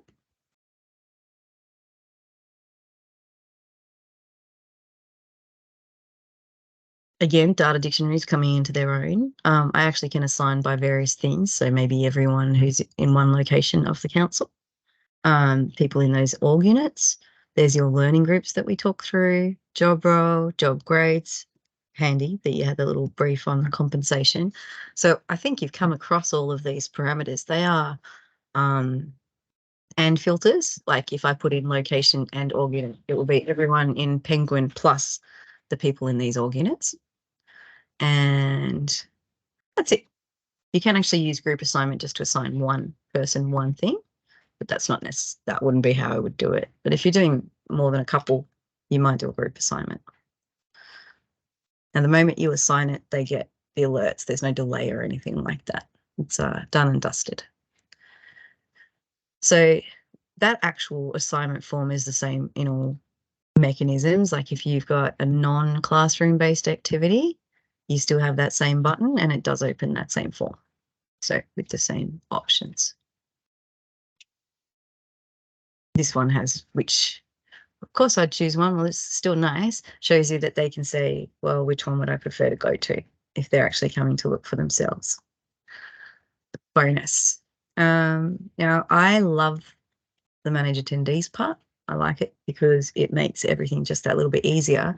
And it comes up a little bit because people who run these training events often don't have access to Lanteria. So you can use this to allocate people to the training. So you can just add attendee. If there's people waiting to do this training, maybe you had too many asked to do it last time, they get added as a waiting list. So I'm going to add them. Remember, I only allowed one attendee. So it's recognized I've only got space for this one person. So it's popped the second person onto the waiting list. So that, again, is pretty simple. You can move people, mark them as having attended from here as well. Perhaps mark them as not attended. And if you need to shuffle things around, this would be where it is as well. I'm going to be a little bit careful because the moment I add Arnold to this training, Arnold got that training event invitation. So all of that's happening in the background. I think those are big ones. One of the most common questions I get is, well, how do I know who came and didn't turn up? So there is a little print button that you can actually say, well, you can give the list of attendees to the person holding the training and get them to tick it off for you. So they don't actually have to have Lanteria access to manage the attendees in a way. If that makes sense. I like that one. Comes up a lot. So management thereof, nice and easy, quite simple. I think that's really that page. I know that a lot of my clients really like it. So scheduling, we've covered group assignment. Obviously, you can come back and edit things.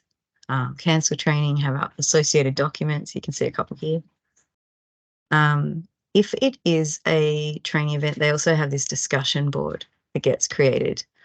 And some people love it and some people think it's not any use at all. That's just going to be something you should be aware of.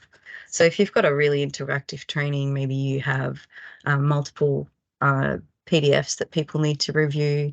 Maybe you just want people to talk to each other. This is the forum that they've allowed that to happen through.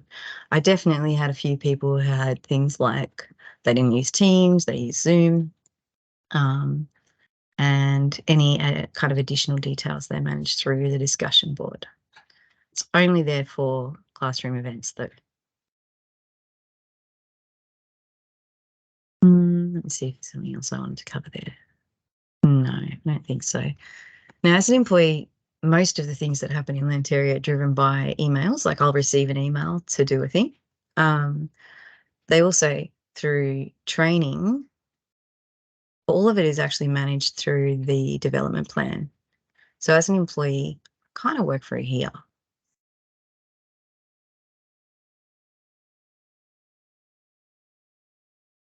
The emails that people receive related to training are you've been assigned something to do.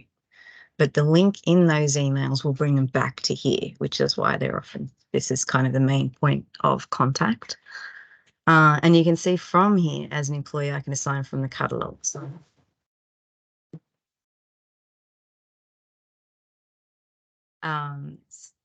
So I might choose to assign myself things if I'm much of a go-getter, but quite honestly, a lot of people aren't. So they'll just be working on launching courses from this area.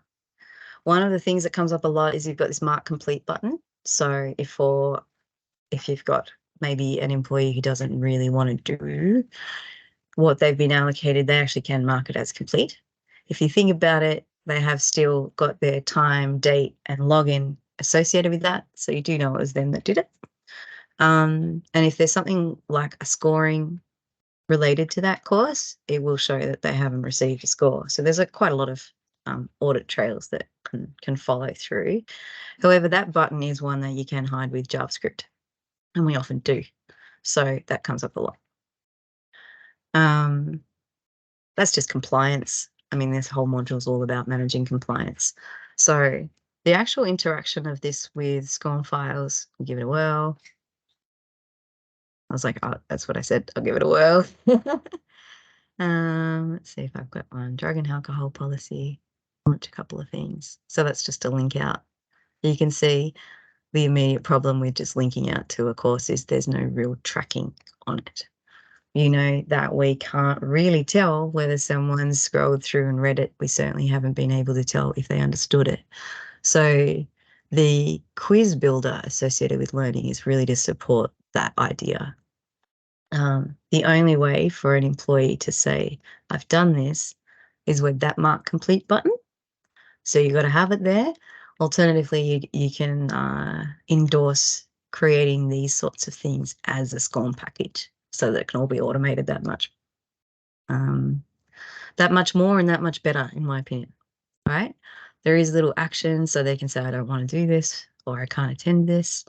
And if it is a training event, that will send this employee's decline the training calendar, just standard Outlook functionality. It's just being driven through here. So launching, a couple of things. So that takes you to the catalog that we looked at, but it will be, as an employee, filtered by what's available to me. There is this little button, which is used to do all of the ad hoc extras. So if I went and did a TAFE course, totally separate to where I work, it's probably related though, and I'd like you to know about it, I could say completed, well, there you go, certificate in hospitality. And this will get added to my development plan as an ad hoc. So I did it, I want recognition. There is a way to get that recognition. Couple of added extras, especially because a lot of the time we're talking about onboarding, they do have curriculum. So you can actually just bundle a couple of courses together and assign those courses. And the most common use of that functionality is an onboarding program. So you need to do, the first 10 things. Rather than go and assign them one by one, you just assign them all together. If you've already done them, it won't assign them again. It's at least clever enough to do that. Now, so this one actually said I'd completed them all, so it didn't assign me anything. When you open this development plan, you are working with currently active courses who are filtered. We're viewing by date and by active. You can view all. If people go, oh, I've completed my course, I can't remember what I've done, you can show all the completed courses. It's not how I would run a report, but it is in itself a report about this specific staff member. So I'm going to flick back to HR again.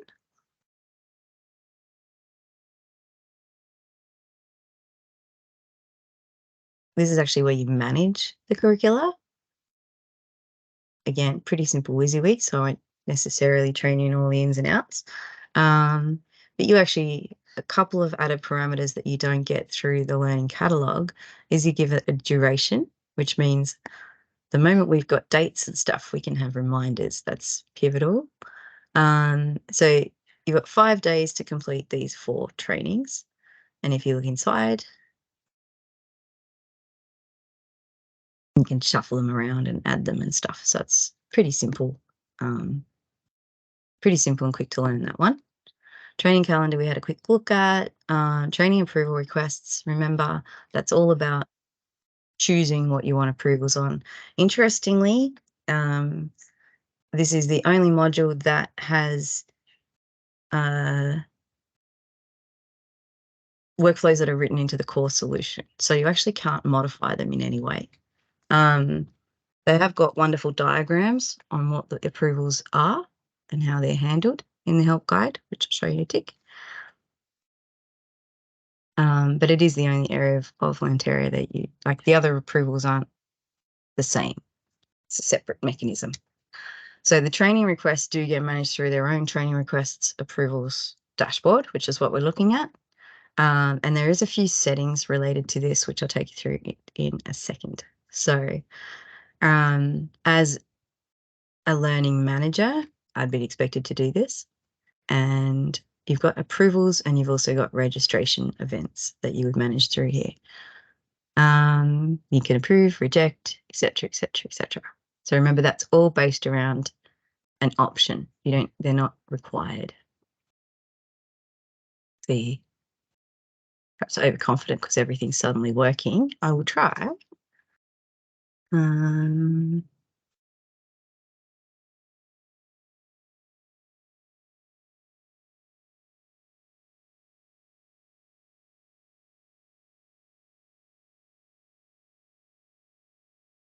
You might feel like we take you back here a lot, but they've just done a lot of work and it's really an excellent resource now.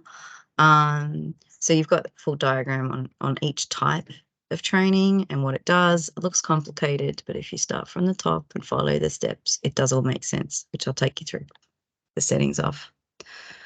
So remember, if there's dates around anything, then there's reminders. So the learning module in Lanteria is really compliance-based. It's all about managing that section.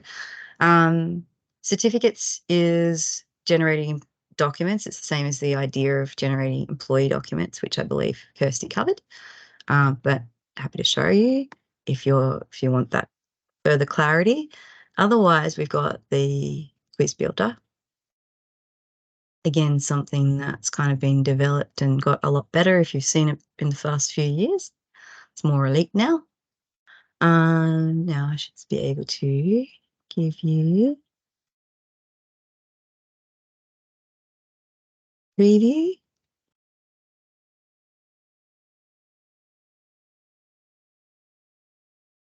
So there's just little things that they've implemented to make it perhaps a little bit more fun and more compliance-based as well. So this one says you've got 2 attempts to complete the quiz. You only get 5 minutes to do it in. When it's over, you actually get asked to complete it.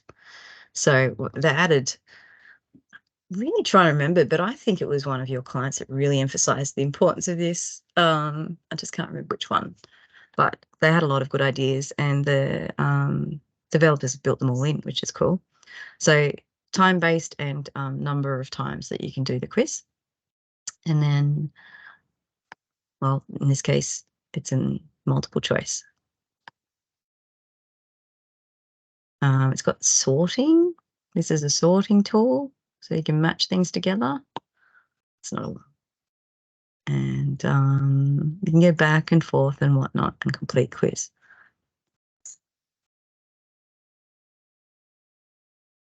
So I think it's a very good mechanism, but really the way that my clients do use it is for understanding whether their staff have actually got the idea when they're looking at a policy or something. That's the most common use I've seen of it.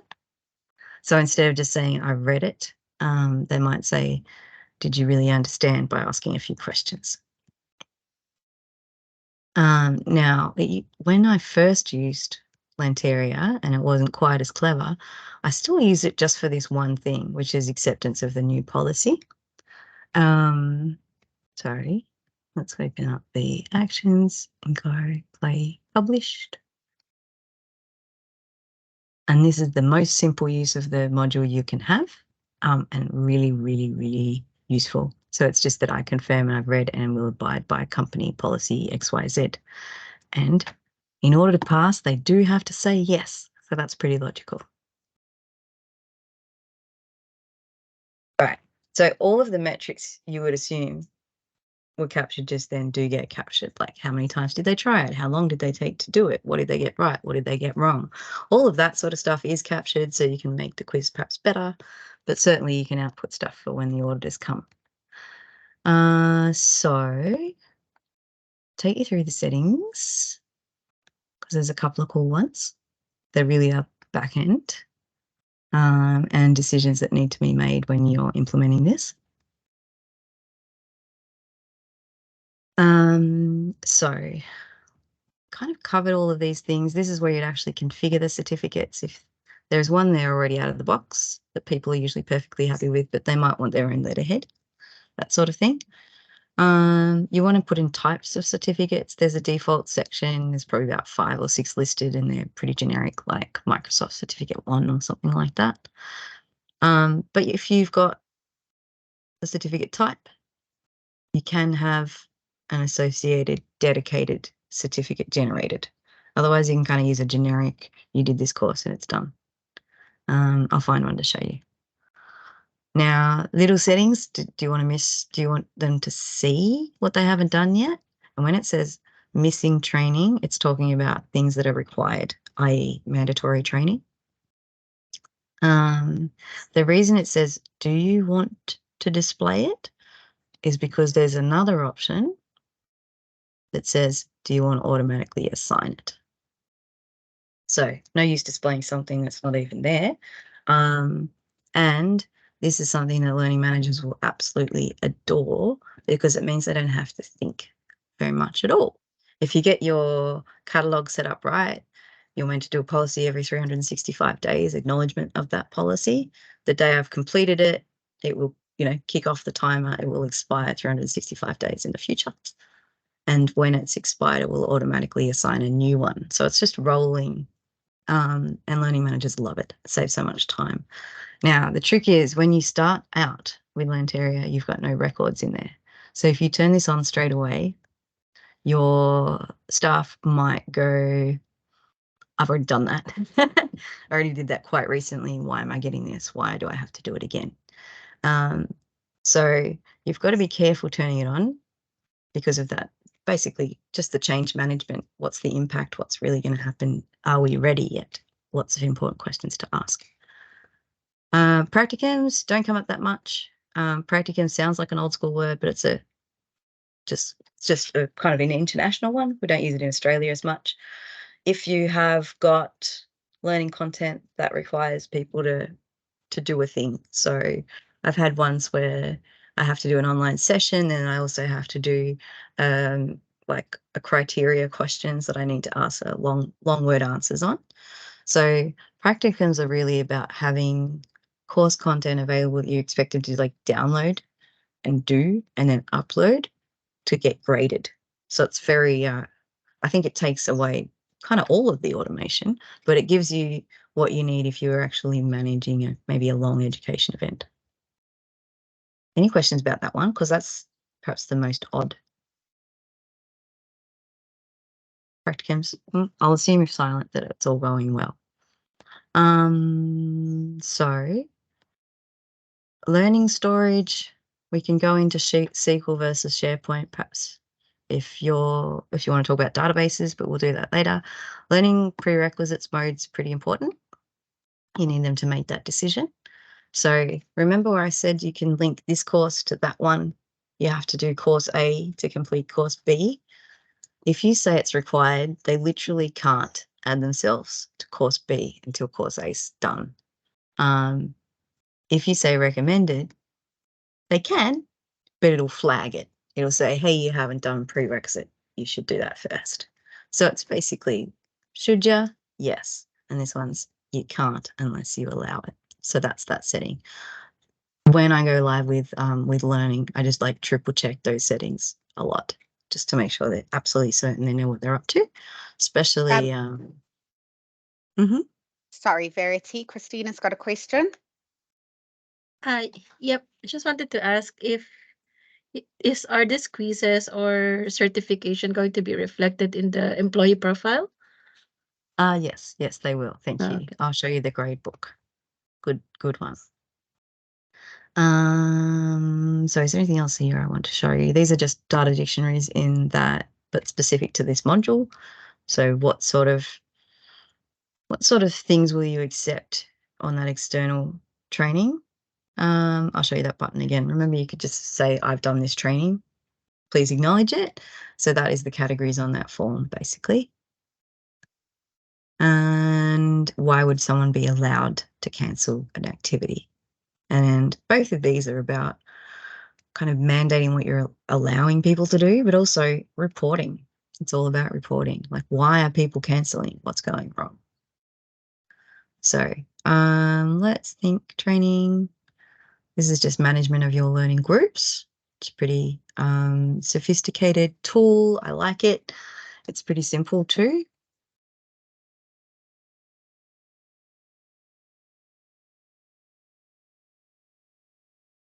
So you can see we've got this particular group is the all employee group. You've got one that's a bit smaller.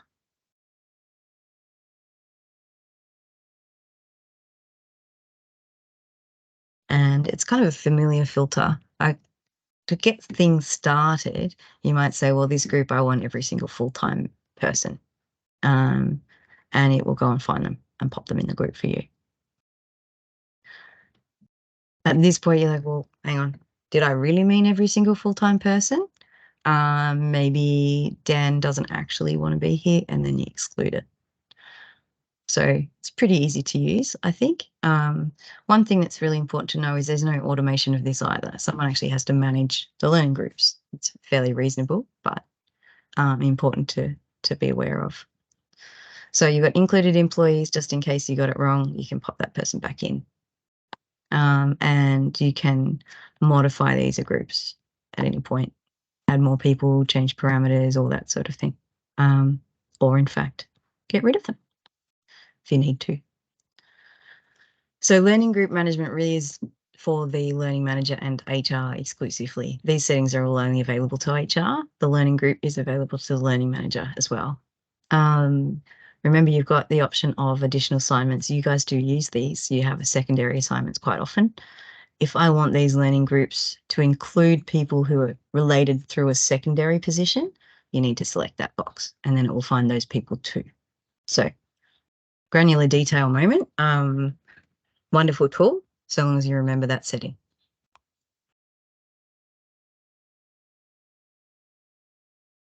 This is where you build your trainers. This is the setting I was trying to explain, and it's kind of hard to without something in front of you.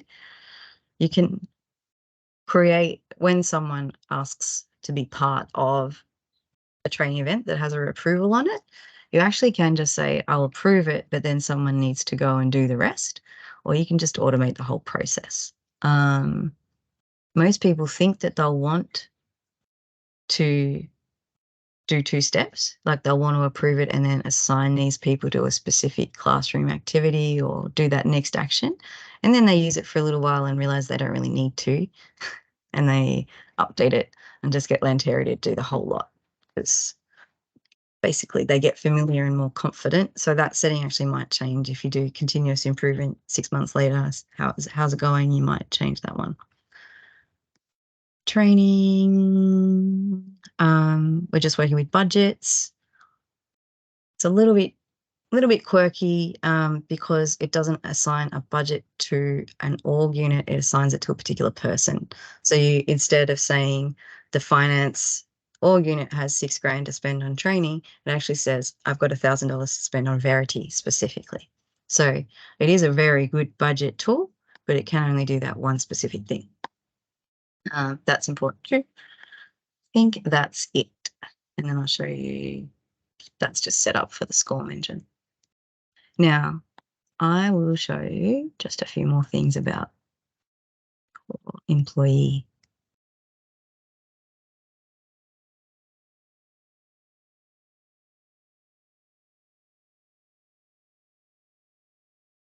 To your question, Christina, which I had not forgotten, every employee does have a grade book, which rolls all of the things in that we've seen together. So what have I completed? Have I got mandatory certificates? Have I got anything wasn't mandatory but I want to know about? That's your additional.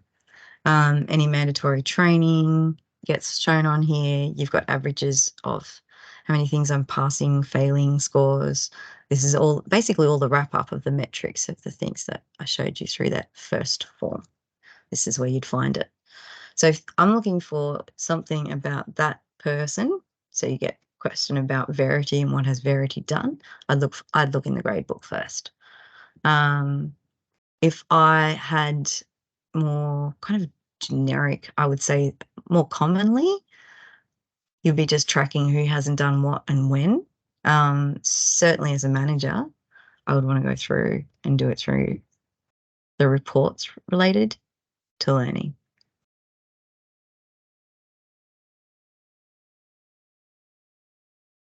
So my team mandatory training gets used a lot. That's probably the one that gets used the most because expiring certificates and stuff gets supported by reminders coming through. Learning materials are usually managed by a learning manager. So the team mandatory training is probably the most useful to managers. It'll show you who's doing what and who's not doing what. And it'll allow you to find and then allocate the training.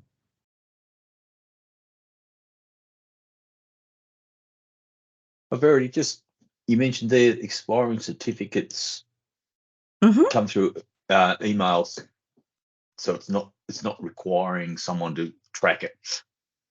That's absolutely right. Yeah, definitely it's compliance based for documents is really good. Like it's very, very, very good. So any document that has a date, they've got specific document libraries, but there is a certificate one, there is a job contracts one. Yeah, you've come across these other ones.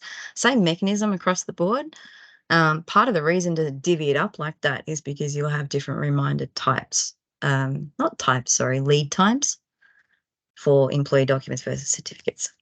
And job contracts, in fact. Yeah, all of the same criteria, though. Yeah. So this is my team by what sort of training. I have zero belief that managers would find that the most useful. I think that they're all about their team people. So like what has Verity done, what has Kirsty done, what has Vijay been up to, and what have they not done yet, right? So it's like David's missing this particular course.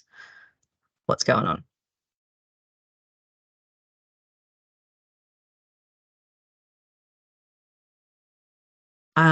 Just wondering, I mean, yeah, obviously asked the certificate question. Do you want to look at the certificates? Should we look at that, like what they look like, the output, anything like that? Or is just kind of the broad concept sufficient for now? Yeah, I was quite interested with the note from where I worked, tracking things like chainsaw licenses, and then you've got a lead time, like they can't expire. So you may have 3 months to actually before they expire to get them into a course, so that they're always current. Yeah, that's really important. Did you look at the reminder settings, Kirsty, already? Before and afters? Because that's really how this is driven, besides reporting. So I can jump into that if you didn't see No, it. we haven't looked at the reminder settings. That's cool. That's a good one. So it is all about having that expiry. So things all tie in together really nicely. Remember when we first created a catalog item, we said it's linked to a certificate and it's valid for a certain amount of time. So this person completed that training, were allocated the certificate based on the validity. We said 365 days was my example. it creates an expiry date all by itself. If I'm uploading a certificate, which I should do through an employee,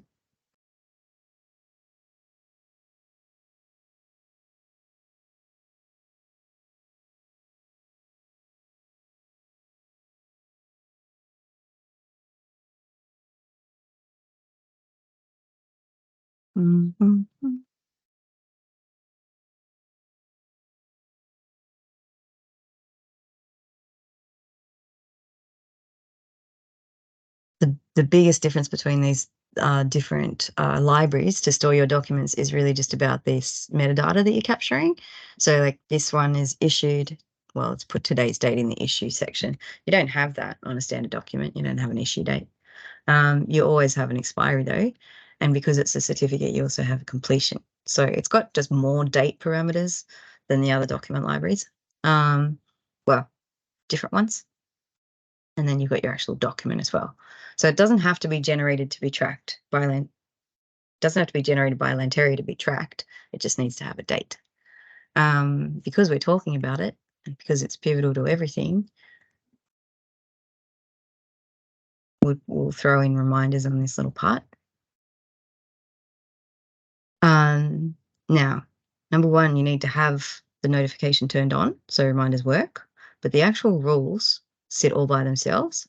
These are the only reminders available. It's not a build as you go. They're actually hard-coded reminders and you have to choose from the options available. So it does, again, explain what all of these are in detail in the help guide now. So what reminders are and what they really mean. But you've got a very set list to select from. I have to say it's pretty logical. We were talking about certificates, so it's called expiring certificates. And we've talked about documents, expiring job contracts. Approvals not getting done is really important, so approval reminder comes up a lot. Competency assessment and reminder, just trying to think. A lot of them, if you turn everything on, people start ignoring emails, so you kind of want to be a bit selective. Overdue anything. Probably the ones that you start with will be anything related to documents and approvals, though. That's the most classic. You say how many days before or after. So you actually say 2 days before I want you to send a reminder to the employee. And then you say you actually make one rule per page.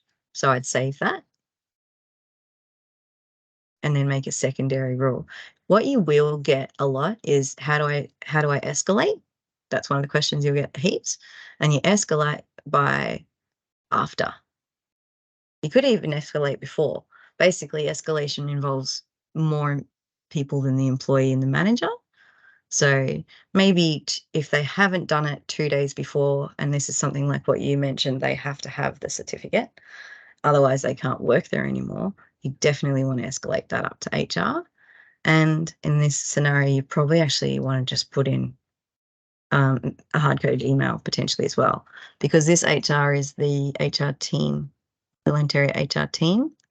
Maybe you've got like a compliance direct email or something. So that adds basically the flexibility of maybe a group mailbox or something like that can get added in. Yeah. So everything you can see here is a rule. So if we do this one, expiring certificates, they'll get something, the employee and the manager and the department manager and HR, they all get flagged 5 days before it's expired, 3 days after. I have to say, the logic's not there, but the idea is. All right, so we've covered that one. There's a bunch of notifications too, which you can look at any point. And there is the capacity or capability to make those email templates look pretty with some CSS, and that's the actual signature stamped at the end. This gets added to most of the outgoing emails. It's just it's a global setting for everything. All right, so certificates are good. Learning, we talked about budgets, we've talked about certificates, competencies, so many things. The only other tool really sitting in learning that we haven't looked at was development needs. They are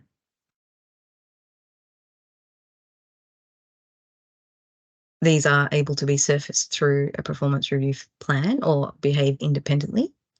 They are linked to competencies in a way.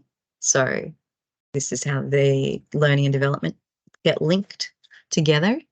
You have actually just got a competencies section. So for my objective might be to enhance my Excel skills by the end of 2023. But in order to do that, I need to go and do a couple of courses, and the competency, maybe there's a Microsoft one that I can link it to, something like that. So this is one of the forms that you might spend a little bit of time renaming and shuffling things around, but it's actually good already out of the box. And the real link between these two modules happens through this competency plan.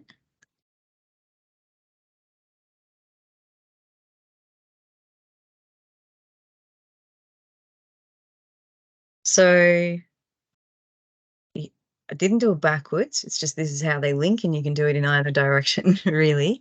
Every employee has competency assigned to their roles in our environment. A lot of the councils start with just the values, so everyone gets the council values. It's a good starting point. Once they've done things, like had assessments, done a performance review, you've basically got data to work with. So you can look at this employee's competence and go, not sure. Maybe they need a little bit of development in this area. So it's just a quick overview of where they're at. From here, you can see this one's not linked, and so it's at a development need. And so this is really the link between the two modules, like the direct link. Remember, we've tagged learning against competencies as well. So I would go, oh, this person really needs help in this competency area. I'll create a development need. I'll link it to the competency. I'll go to the catalog. I'll find content related to that competency. So it's like step, step, step. Hopefully I explained that quite well. Hopefully I explained that very well, in fact. But you've just got to play and see. So I think covered most of just like top level functionality of learning. And perhaps I added too many caveats just through experience of what people expect. I expect them to ask. But you can see there's also this little button. So depending on what user role you're in or acting as, your access to the catalog will be through a different mechanism. What are your thoughts? Any thoughts of anything that I've mentioned that you'd like to dive into? Or feeling pretty good? Good, thanks, Clarity. What are you Cool. writing your SCORM packages in? Well, I try not to, Darren, is the You try answer, not to? but Yeah. we Fair. do use iSpring, which is a plugin to PowerPoint. PowerPoint plugin. It's pretty cheap. So if they've got nothing else, I quite like that one. It's easy to use, learn in a couple of hours if you've used PowerPoint before, and know what a quiz is. So that one's a really nice and neat annual subscription. If they've got Go One integration, Go One actually allows you to build your own content as well. But then, yeah, some of your clients just might already have it. There's Storyline. There's a variety of other ones. This platform consumes SCORM 2004 onwards. So whatever platform you're in, so long as you can export a compatible SCORM file, this one can launch it. So Okay. you don't have to use bespoke software or anything like that. So that part of it's actually pretty schmick. The launching and the tracking and this, I love the SCORM mechanism. I endorse everyone using it. I'm like, just make it in iSpring, because then you don't have to go and mark things complete and all that sort of stuff. Cool. Well, I've still got time, and I'll take you through performance. This is, I'm going to say the biggest module, but they're all huge. So performance has so many mechanisms that you can use to assess people against or track people against. Most popular would be competencies and goals. Most popular are definitely those ones. I might start with goals, because almost Actually, I think all of the councillors use them. Can't recall anyone that didn't. Now, a lot of Lanteria is about hierarchy. So we've had an HR role, managers below that, employees below that. Goals work in the same fashion. It's a hierarchical option. You can have a company level goal, and then you can have org unit, and then sub-org unit, down to the bottom level, which is the employee goal. They can also just be standalone. This is actually just the dashboard we're looking at. We've got company goals. And because it's hierarchical, they're kind of expecting the management thereof to be the same. I'm an HR person, I'm the top level person, I'm working with company goals. If I'm if I'm a manager, department manager, I'll be working with the department goals. Department and org unit in Lanteria are interchangeable terminology. So you can manage everything as an HR person all of the time, but the design in Lanteria is I'm HR, I do company. If I'm manager, I do department. If I'm employee, I'm working with my own. Now it is a standalone in that you don't need to drive these through performance reviews, but it is also a standard in that people do. So they'll often do something at the beginning of years for goal setting and at the end of year for evaluation. Company goals, department, let's go to department one.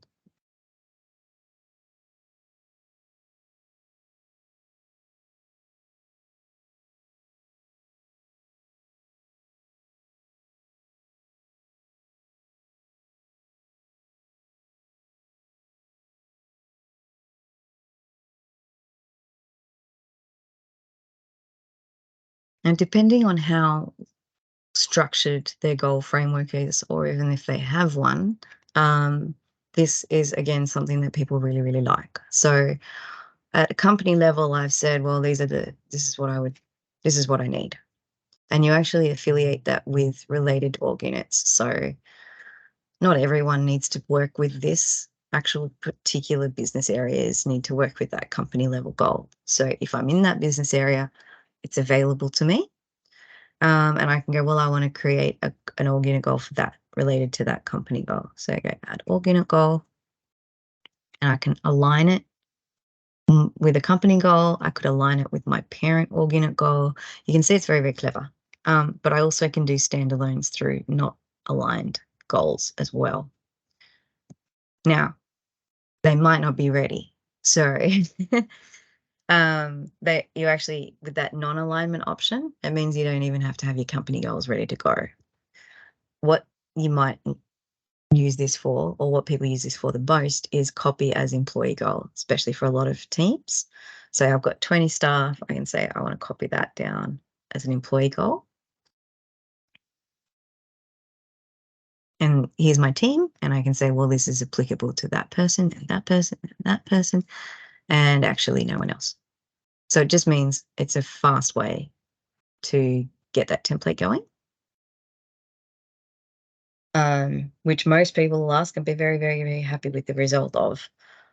However, under performance as a manager, I can also just go to the employee goals, and this is my little dashboard. So rather than goal setting, which is kind of what we were doing then, this is more goal management. Like, what do I want to know about my staff? What are they up to? Et cetera, et cetera, et cetera. So here's my people. Another interchangeable terminology, objective and goal. So they're goal department goals, but you have got total objectives for the staff member. Now, it is an amazing tool because so many people like it. They've really spent a lot of time making it elite. If we actually look at the form, so you can have a look at that.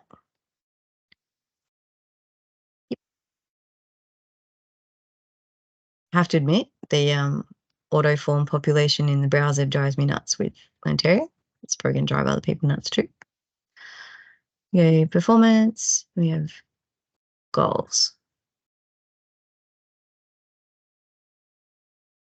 You have qualitative and quantitative goal options, but you also have a setting that says you can just use one or the other. So that's something you get to talk about. Your qualitative goals are probably 60%. of your clients will just want this one. So they have a start date, they have a due date, they have a status, they have a weight against other goals, they have percentage completion, and then a bunch of description fields in different ways to evaluate them.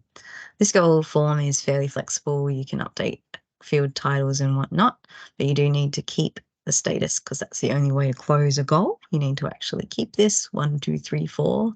If they don't like the word failed, you can change the word failed, but you can't take away the 1, 2, 3, 4 because that's written into the code.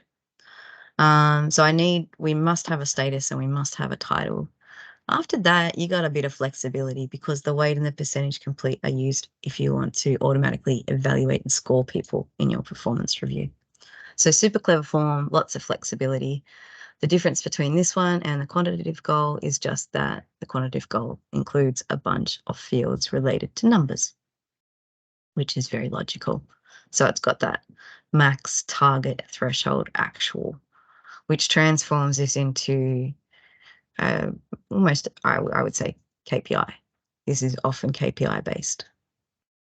So those are your two goals options, and they both get drawn into performance reviews if you want to. You've also got these guys, which are KPIs, officially called KPIs. These are actually designed in a totally different way, in that you are expected to have a KPI for the entire life cycle of your job role. So you get into your job role, you get assigned your KPI, you get evaluated against it, you keep it until you actually leave that role. So goals, you remember they had a start date and an end date. These do not. As you assess it is about the manager assessing the staff. As you do that, it creates a history. So this particular KPI is, here's those same target, warning, actual values that's on that other form. And then I just want to say, well, what have they achieved? So their warning value was 15.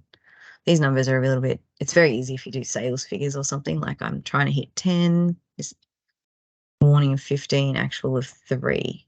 Weird, right? Target value of 20, warning value of 15, actual value of 8. So I should be doing fairly badly.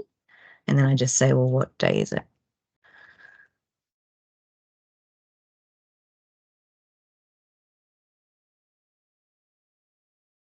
You have got traffic light status. So if they're going badly, it's red. I won't probably need to go through that. Green is good, red is bad, orange is And what you get through there is a report on how they're looking over time. I think might break its little brain trying to report over such a long period. Give it a whirl. Oh, they've had two assessments in 6 years, but you can see that's how the representation of that report looks. It's quite nice. And if you have a very intensive numbers-based area of a council, they will like it for sure.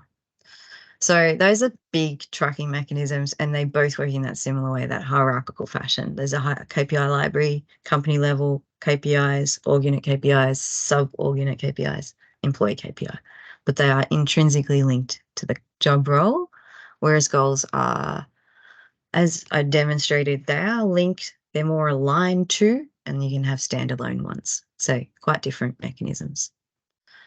So you've got that, and you've got development needs that feed in as well. The rest of it I had actually planned to show you through performance review form because it's nice and simple. So competence, let's look at competence first. Competencies is my other favorite. You've seen it mentioned in the learning catalog and various other areas already. Lanteria does come with an out-of-the-box competency framework. It's pretty simple, and what you're looking at is already expanded upon that initial release. So people can use what's there, but mostly they won't. Mostly they'll want their own. So this is just what it looks like to the, like as an overview. It's really just an overview, and then you jump inside and have a look at the individual competencies. Now, the idea, again, with competence is it's linked to your role. So they've managed that through this job role map. Just like, what role are you in? What competencies should you have? So the management of the link between the two is expected to be done at this HR level. This shows you, if I'm an accounts payable, if we look at the first one, I've got a quality focus and I should be meeting expectations. If I'm in an accounts payable role and I want to add reason and problem solving, I just go and include it. And when you include something, you say, well, what level do they, in that role, should they have? If you think about it, some juniors might have a lower level, like the same competency, but a lower level of expectation. And again, I'll come back to software because it's so easy. I'm a junior accountant. I only have to have like entry-level Excel skills. But the competency could just be Excel, and the required level could be 2. And then, your finance manager should be 5. So one mechanism to do lots of clever things. So you say, what is the required level? Do I want to evaluate them in performance reviews? Do I want to evaluate them in 360? If you don't, you have to tick the box, actually. And this one, you'll probably laugh at, what is the importance of the competence? And I have to say, I just default to important. You can say very important if you want, but I can't understand why you would assign a competency that's not very important. If you come up with a solution, let me know. I haven't come across one yet. The reason that you use this job map is because it's assigned that competency to that job role, and it's also gone and checked who's in that job role and assigned it to them as well. So it just does everything for you all at once. Nice and clever. Those, I think, those would be the mechanisms I can show you outside of a performance review, really. Inside a review, you might surface a couple of other tools as well.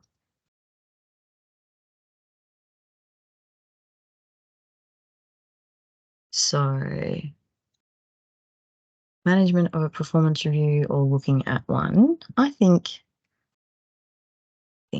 we should look at one.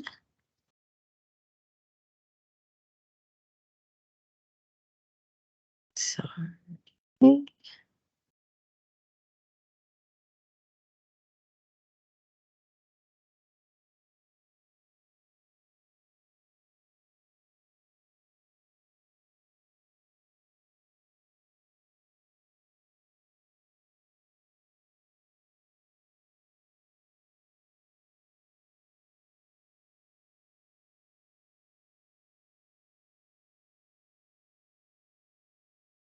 you've got performance review rounds, which is the most common. You've got ad hoc reviews. It's just ad hoc whenever you like. And if you've forgotten to add someone to a performance review round, that's the mechanism that you just saw, so that you can literally just add them in. It will use all the parameters from that review round, and you don't have to do much thinking. So you can see all of those areas down the bottom have been completed. You've got this including job competencies, which we can look at, but let's get ourselves a form.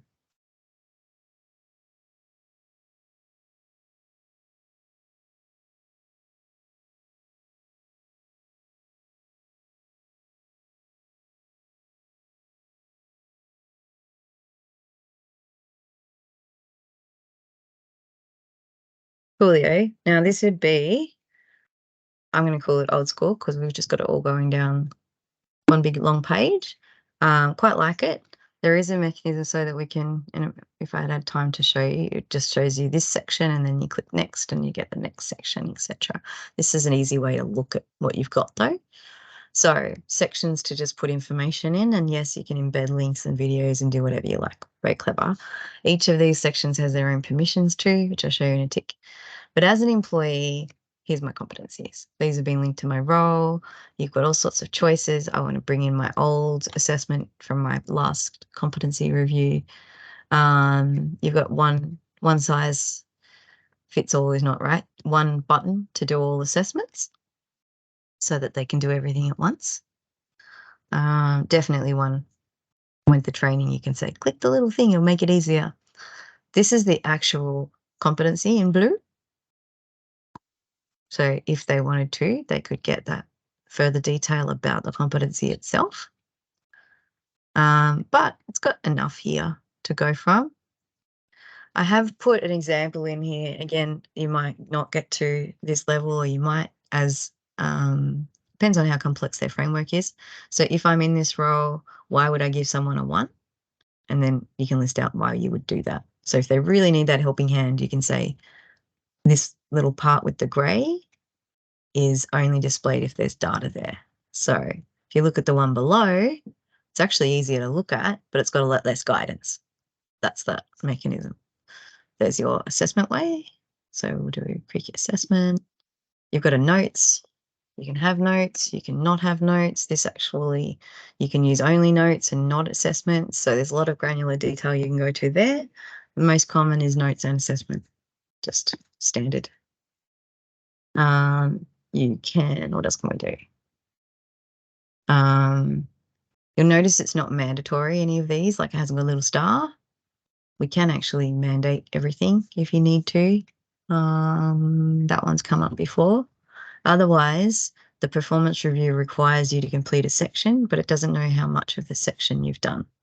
So if I save my assessment, even though I haven't completed every single competency, they could get to the next page. One thing I do like, I can come back and do it later. You certainly don't have to do everything all at once. Like they can do their assessment, click on the form, come back, finish it later. Everything gets timed and date stamped. It's all about audit trails. And in this case, they also have this colored ribbon concept as well. So you can see who did the assessment and when they did the assessment. So depending on your performance review workflow, like this workflow goes employee to manager.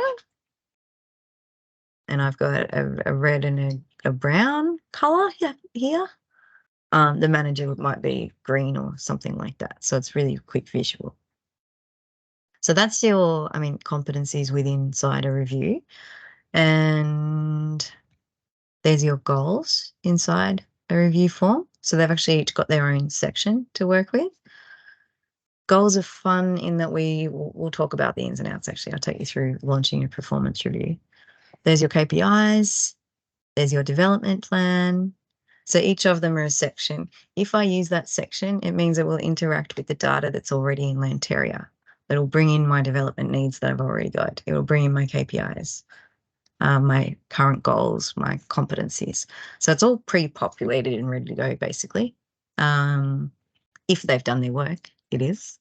Otherwise, you might use this to say, please assign yourself a goal or a development plan. You've also got job requirements and job responsibilities. It's job responsibilities, which are part of your PD that you can assess against as well. And then you can also do these bespoke sections. So this is actually using the form building concepts that you've already just seen demonstrated with Kirsty. Like this is the choice fields. These are multiple lines of text. There's, all of the things. So that form building concept comes up just consistently throughout Lanteria.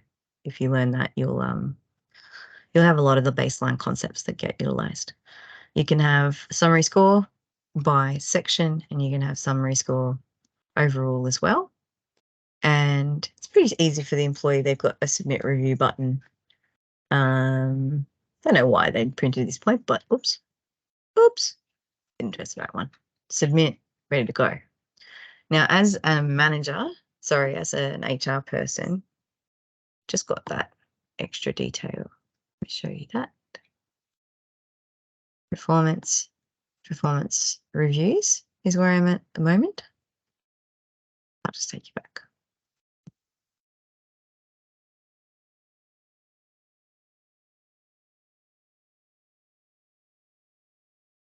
So here's my performance reviews. There's 4 that are active at the moment. One of them's been finished. It's just a dashboard for all of the performance reviews. But if I want to look inside, I've got actually the reviews themselves. That's the one I just added as an ad hoc.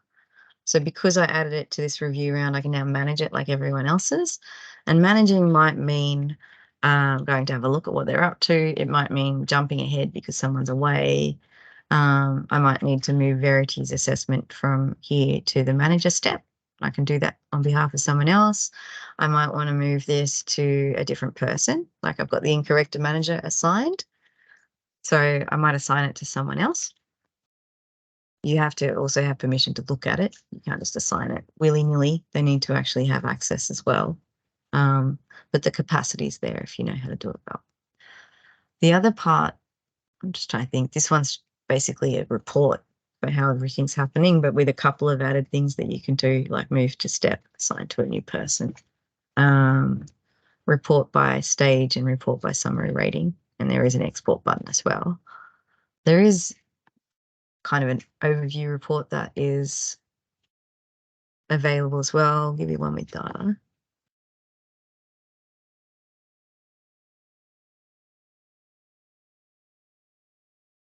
So this is the review report, that review, like what is the summary score, what's still active, what's completed, what's the average, etc., etc., etc. So some nice dashboards, but they're exclusively available to the HR people. And when you start a review round, it's all about what do you want to do? And there's a bunch of things that you want to set up first. So it's very important to know that this is the start date of the review round itself, but you can evaluate a totally different period. So I might start on the 1st of January 2023, but I'm evaluating the year before. So the period start date would be the 1st of the 1st, 2022, up until the 31st of the 12th, 2022. That's my previous year. So these dates, it seems like you're doing the same thing. You're absolutely not. They're controlling what content gets surfaced through the form. So pivotal, then you actually say, what form do I want? What workflow do I want to associate with these? And you add in your filters. This is another and filter. Or filter in this case. It's in you're either in this company or you're in this country or this location. No matter what you fit, one of the parameters, you will get a form. You might launch only for selected areas, selected working groups. What else would we have? Including an active staff. It's a bit of a funny one, but it comes up with people on maternity leave a little bit. You might want to include them in the review, but they're inactive at the moment. You can include org unit goals and KPIs for department managers to get evaluated against. You normally would include only job competencies because you can ad hoc assign other ones, and they're usually not evaluated in a performance review. And then, yeah, you can generate them. If you ever, I haven't yet had one client that's totally confident for the next few years that they've got this all set up ready to go. There is actually an automatic generation function available to start review rounds. Like I can set it up now and it gets generated in December. And then it would get December the next year and the year after that until you tell it to stop. So there's a lot of pre-planning that you've got to do for that. And they might not be ready, I suppose. Now to support those, you've got Review Form Designer and a performance review workflow mechanism. We kind of went through what the form looks like and what it can do. The workflow tool, having already had exposure to various other areas, is probably going to seem pretty logical to you. It's the 1, 2, 3 step. Let's add new step. Inside, a little bit different, a little bit more happening, and it's definitely contextualized to the performance review. So you can, it's important that you know that the people can see this, the employees themselves can see this, and the manager. So they can see what it's called and they can see the description. So make sure it's not a back-end description as such. So employee review step, what are you expecting of them? At this step, do you want them to do a summary rating? Normally not at the employee step. Which workflow does this step belong to? Due in days, we love this because that means we can have reminders. So there's reminders for performance reviews as well. Is there a reason that I would want to make this section of the review read only? There often is, like it just goes to the manager and they just look at it before they send it onwards. is there a reason that I don't want managers to be allowed to send it back to their staff? Like maybe I look at their review and they've done an appalling job and I want to send it back and say, do it again. Wasn't good enough. You can actually say they're not allowed to do that. That's what that is. The part that makes it very, very clever is every part of a form. Remember the boxes. Each white box was called a section. So I can hide it from this row, but reveal it to the next one. I can lock it for this row so they can see it, but not edit it. This is the part that you'll end up spending hours doing to get it perfectly right, but it means that you can use one template for all of the roles. Like the information, you can have an info for the employee, an info for the manager, a different one for HR, etc. This is actually the email template section for each and every step of the workflow as well. So the employee can have a different, we want you to do this performance review to the manager, which is really useful. So they know what is expected of them. And there is a capacity to allow that not just return back, that just goes back to the person before. You can also reassign it. So I can assign it to someone else. That comes up when I've done maybe 6 months with manager A and another 6 months with manager B, and they both want to chime in. So if you allow that, there is a letter template reassignment as well. Like this is being reassigned. What else? You can lock them down so they can't do it after a due date if you want to be really harsh and not let people finish because they haven't got it done on time. You can turn off notifications. You do that because HR would go crazy if they got a notification every time. And they got hundreds of staff and every single time they got a notification. That's probably the only time I've ever used that setting. And this is particularly useful, whether or not the manager can look at the form while the employee is doing it. That sounds a bit funny, but usually you want it to be private. Some companies just want total transparency, and that allows that total transparency concept to be accommodated. And then this is the competency assessment. And they just, if you've got a lot of them, they can take up a lot of space, but also remember the colored bars?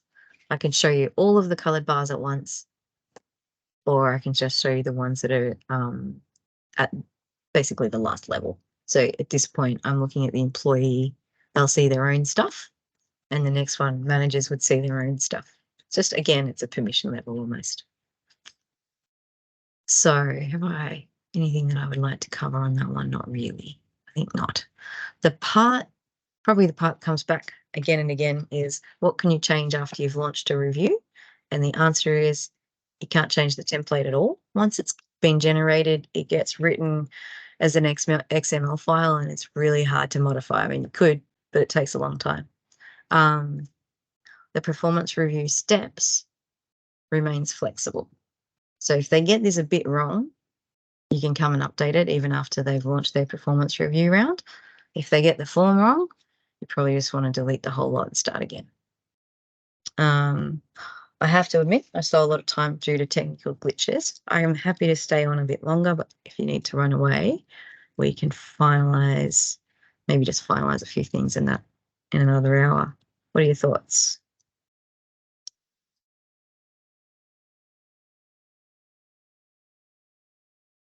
I'm okay to stay. I mean, I'm okay to stay. One of the. You're okay to stay? Yeah. How about Yeah, others? happy to stick around a bit. I don't know if we want to go through some questions. If you have any, If yeah. we got I mean, I've some. got more things I can show you, but if you've got Okay. questions, throw them at me. Yep. I'm going to check out my one from before about the being able to specify the compensation in like awards and award bands. Can you do it? Oh, okay, sure. Yeah, all right. So the answer to that one is we accommodate that through the compensation module. Remember, this is not plugged into NAV or anything. Yeah, that's fine. Yeah. Yeah. So the awards tend to be put in as grades. So we call them grades. They actually just update it to like we've called it level 1 and whatnot. They'll actually just often use that title. If you look inside the grade, can see kind of the mechanism of it. And it gives you salary bands inside the grade as well. So none of this plugs in obviously to award interpretation or anything like that. But I have got this mechanism so that you've got your awards listed as a framework. That's your number one. And then you're linking these through to, I'll show you the rest. Go inside. Oops. Wrong button. Let's go into this one. Right. So you've got basically all you've done at the beginning that I just showed you. This is your award set up at the top. Then you actually link that award to the type of role they're working in. So this is your role setup, linking it all together. And you can also set ranges that sit inside that award, and they do have them. They've got all those different levels, they call them, I think, inside the awards. Yeah. So you can set the levels up as ranges and then link them all together. You are kind of building the whole thing again, but you can do it. I've accommodated it in I haven't actually hit any blockers, so there is a way to accommodate what they're after. Yeah, I'm just interested Sometimes, because I haven't seen it. yeah, that's cool. Sometimes it's like too much happening for people, and they just want to tag on an employee profile, and they're happier with that because they realize this is too clever, basically. They're like, do we really want it to go to that mechanism? So that's how I've managed it, and they've always been happy. There hasn't actually been a gap. So your awards just gets handled through ranges and grades. That's the key one. There's a bunch of like added benefits, like all of those allowances that people have. You didn't ask that. I don't know if you covered that, but like mobile phone allowances and shared benefit payments for your cars to pay off and all of those sorts of things. We can do them as well. But when I was moving into this software, I had done bonus management. This is probably the part where it's so cool, and I don't know if you do that in any other platform. So that might be something that comes up. Like if you get, 100K that you're allowed to use for your bonus for every staff and they divvy it out. Does that ever come up with councils? Do they get bonuses? Not really. Only no. HVKVs, they do. Thing, Yeah. I don't think it would come up that much. I'm trying to remember. I don't think I ever implemented that with councils, but I have done the grades before. Like, Not in 28 years of being there, no. Yeah. Yeah, like I was thinking that Gundawindi wanted to put grades in, like the awards though, and Shire too, just like as indicative, which was pretty cool. Yeah, I thought it might be cool with the salary review process that if you're going to move up a grade, then that could be like plugged into the salary review. Yeah, yep. And the salary review is actually pretty. This is more. Sorry, no, you gone. I thought this is more for commercial, more than local government. I think local government, you will definitely go into the step 2 or step 3 by default kind of thing after a certain time. You do, yes, but doesn't mean you can't skip ahead too, Vijay. Like there's mandates that you must, but you might also get moved forward because you're just like really good at it and get promotion and stuff. But I'll agree with that one. You can actually just use these salary reviews to do the automatic indexing that you're meant to do, in July, just to work out your maths. Like what have they got now? Plus 3%, what is that? So you don't have to do it in your Excel anymore. So I like that myself. Like, it also does like these roll-ups, but there's no way that you'd need that. Like it's your finance system's much more sophisticated. But I liked that I hadn't had before, it's just if you put in their basic stuff, and then you can link this to the review, it's very likely to happen for you guys. The recommended salary for that role, how much do I actually want to give them? How much do I end up, like, what's the change percentage? And then with these, you can also do approvals, which people might like. Like, do I approve those salary increases? And then you've got that mechanism of, audit trails. We love audit trails. So I like it. I've thought that a few times, that the councils will like it too. They just have to be ready to go. And you have to emphasize it's not integrated, which we all know. I think it's with. Powerful. It's very powerful, but I think if integration is there, then it two-way integration. It is not one way. I think it requires some of the classification codes and grades coming across and then flowing back. Then it becomes a really powerful tool. Mm. Yeah, it'd be awesome then. So as it is, I just say, well, scale it back. You're not doing anything to do with payroll. You're planning. This is a salary Just want plan. Mm. Yeah. So you can still put the parameters around it. And if you've got like someone who works in this space, they will understand. But I'm with you. Wouldn't it be cool if we did all of the things? It'd be elite. Yeah, absolutely. It's good to see So though. Right, it's a very cool feature. Thank you. yeah, no problem. The parts that I thought were that I didn't really get to show you were the review like form builders and stuff. Form builder and workflow, I showed you a little bit. I was We thinking. got a couple more parts, isn't it? Verity, maybe can we schedule in that? Yeah, we can. It's only if you're interested. The other mechanisms, there's the Yeah. check-in review, which you might like to see, and the 360. So What about the 360 portals? review check-ins, maybe succession. Yeah, there's a little bit that we could go into. Which portal, Vijay? Like say when you onboarding portal and other things, how do you set them up and those kind of things? Like say, or is it like a very detailed and like because we don't have access to those kind of things, so we don't know whether what's there, what's not there. Okay. There is only a few processes in Lanteria when you deploy it, like if that's kind of like out of the box processes. The portal that you're talking about, there's kind of two answers to that portal. So this is coming back to the onboarding and the process building you did at the start of this one with Kirsty. They're all managed through that same HR processes mechanism. It's just how you surface the requests to the people that it equals the portal, right? So I will explain that better, I promise, through evidence-based.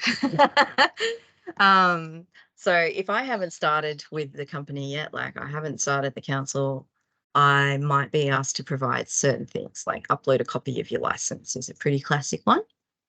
And the portal that they can do that through, Vijay, is actually the candidate portal where they apply for the role. Because when you apply for the job, you get to sign in. You have to sign in. I know. It's another thing that you have to sign into. But if they plug in the Seek integration, that's all done automatically as well.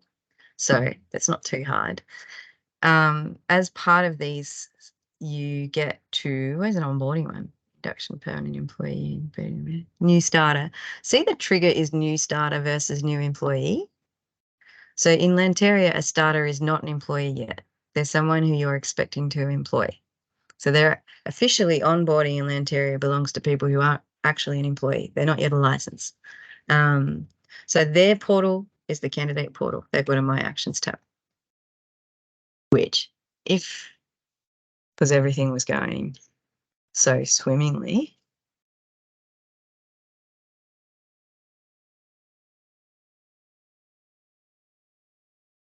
that's your portal, right? Like it's not in Lanteria.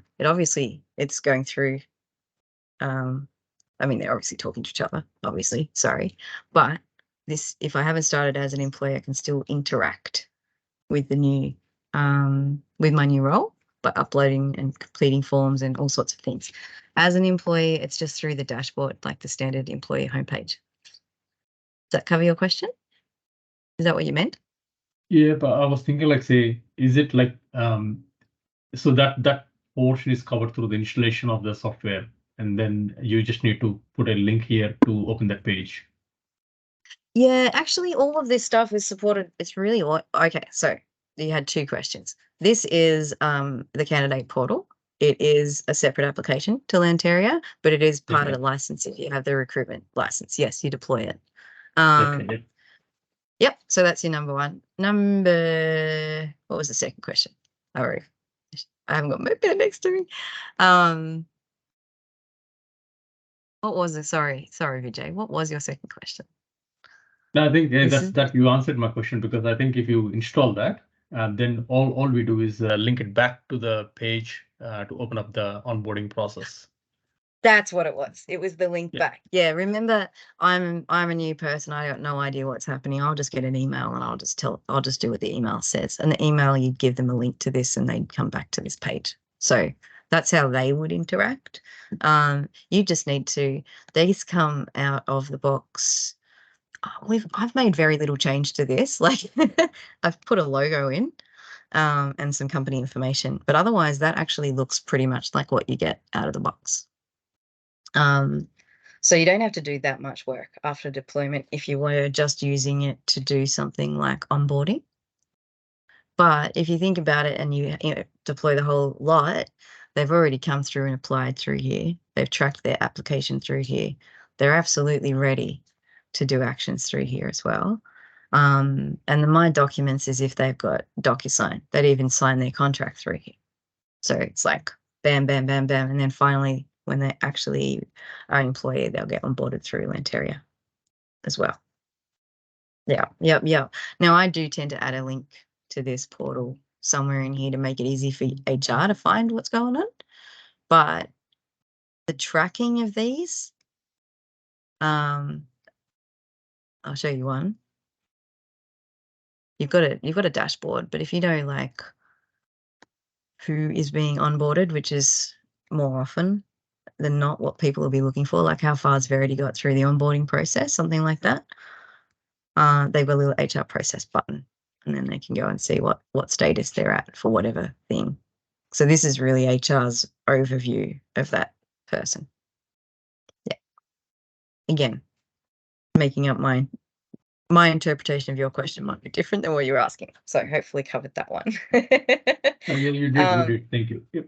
Yeah, that's cool. And remember, you come across them, and I might not always point them out, but anything that has a due in by date means you can have a reminder, and the steps inside these do. So like it's got a due date there. That means we can say, hey, you didn't do it. Can you do it, please? So there's all your compliance driven stuff. Probably the part that causes a little bit of confusion, I think, with Lanteria is where these notifications come from. And they've done a bit of a write-up in the help guide for that. But some of the notifications are directly like written into the code, like the performance review functionality, the way they send those notifications, it's in the code. We can't do anything with it.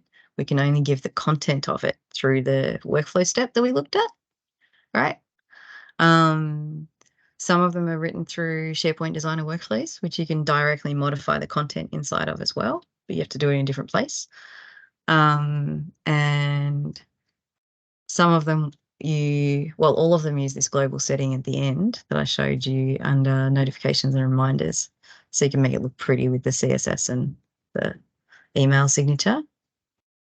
But there's also an email templates section. So I think that's the part that as the deployer or the person implementing it, that's the stuff that would drive you crazy. You don't have to explain that to the clients. You just be like, where does this notification come from?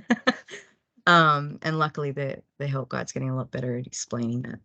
Plus, you can ask.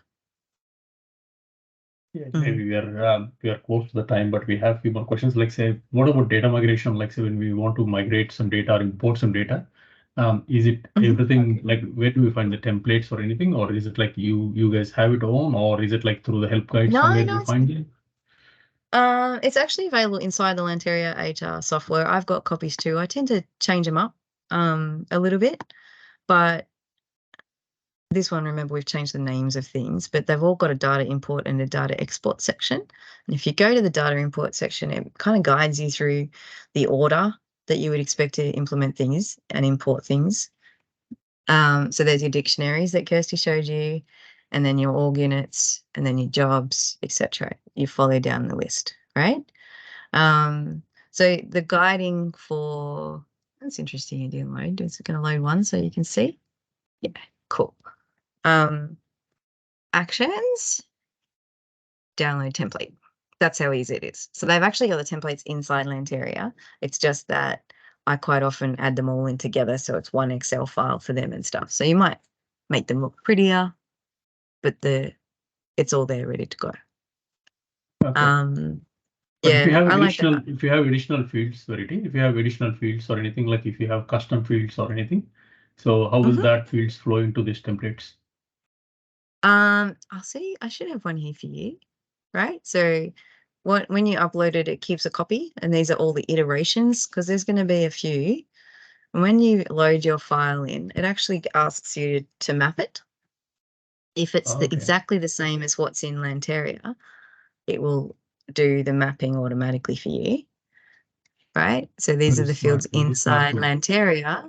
Yeah, this is the field on the Excel. So if it's slightly different, you can map them together. If I've got a custom field, all I have to make sure is that it's inside Lanteria, so there's somewhere for the data to go. So long as it's inside Lanteria already, it's on my Excel. You just map them together. Super simple, actually. I really like that part of it. And if you did any custom lists, you can make your own. So like if you want to do a custom list with custom data, remember there's those incident reports, for example. You might make an incident report list, import all your incidents, and you can make your own. There's a custom list data mapping tool.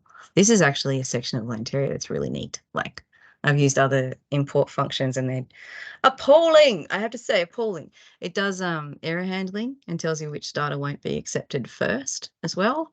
So that validation and spits out a file so that you can fix it before you import it. I actually think it's part of Lanteria that's very sophisticated compared to some of the other areas you come across. Yeah. Now, Vijay, what I'm happy to do though is I'm happy to share like one of the collated files that I've done. You would have some through just the projects and stuff. But you could see if you compare that to here, you can see what I do sometimes just to change it up, or even just while you're explaining it to people, like they use the word department, and in the file it's called org unit. You just change it to department so that they understand how to use it, and then when you do the import, you just map it to the right thing. Perfect. If you Good can question. send that, that will be really helpful. Thank you very much. Totally welcome. Have a think about it. I obviously have things I would have liked to cover. You did kind of get a lot of the concepts though from what you've seen. So have a think about what you'd like to use your last little bit of time on. Because obviously I could loop like Darren and Mila together and we can talk about deployments and stuff, or maybe you want to do that later. I'll leave it with you to have a think about. And if you don't come out with this is what I want, I'll suggest a couple of things to you as well. Maybe, Either or. why don't you maybe if you send an email with what you are thinking, and then maybe we'll circulate internally and then say, hey, are we happy with that list, or maybe we want to add a few things or we want to change. How does that sound? Okay. Yeah, that's fine. I'll do that. Happy to do that. Thanks, Kashti. Thanks for your help. She's dropping off. She might have dropped off. She was very keen to attend this time. I'm still here. Sorry, I tried to stay to the end, but my troops have arrived home and I've got a screaming baby. So I will chat to you all in the next session. Thanks, Kirsty. Kirsty. Thank you. Bye. I sent through that Kirsty. intel Bye. for you, Vijay, but the recording from the first session, they're going a bit bonkers and they're ending up loading it for you. It's just rendering. It's been rendering all day apparently. Okay, yeah. Hopefully it eventually finishes and we'll just get to send that link through to you. So No you're not forgotten. It's just not quite ready. All right. Sorry for the chaos in the middle. Thank God it started working. I'll send through an agenda for the next session. Thank you so much for today. No, thanks. Have a good afternoon. Thanks, Verity, Verity. Thank you. All Yeah, right. thanks, Verity. Great. Thanks, AJ. Thanks, Bye. Verity. Bye. Bye.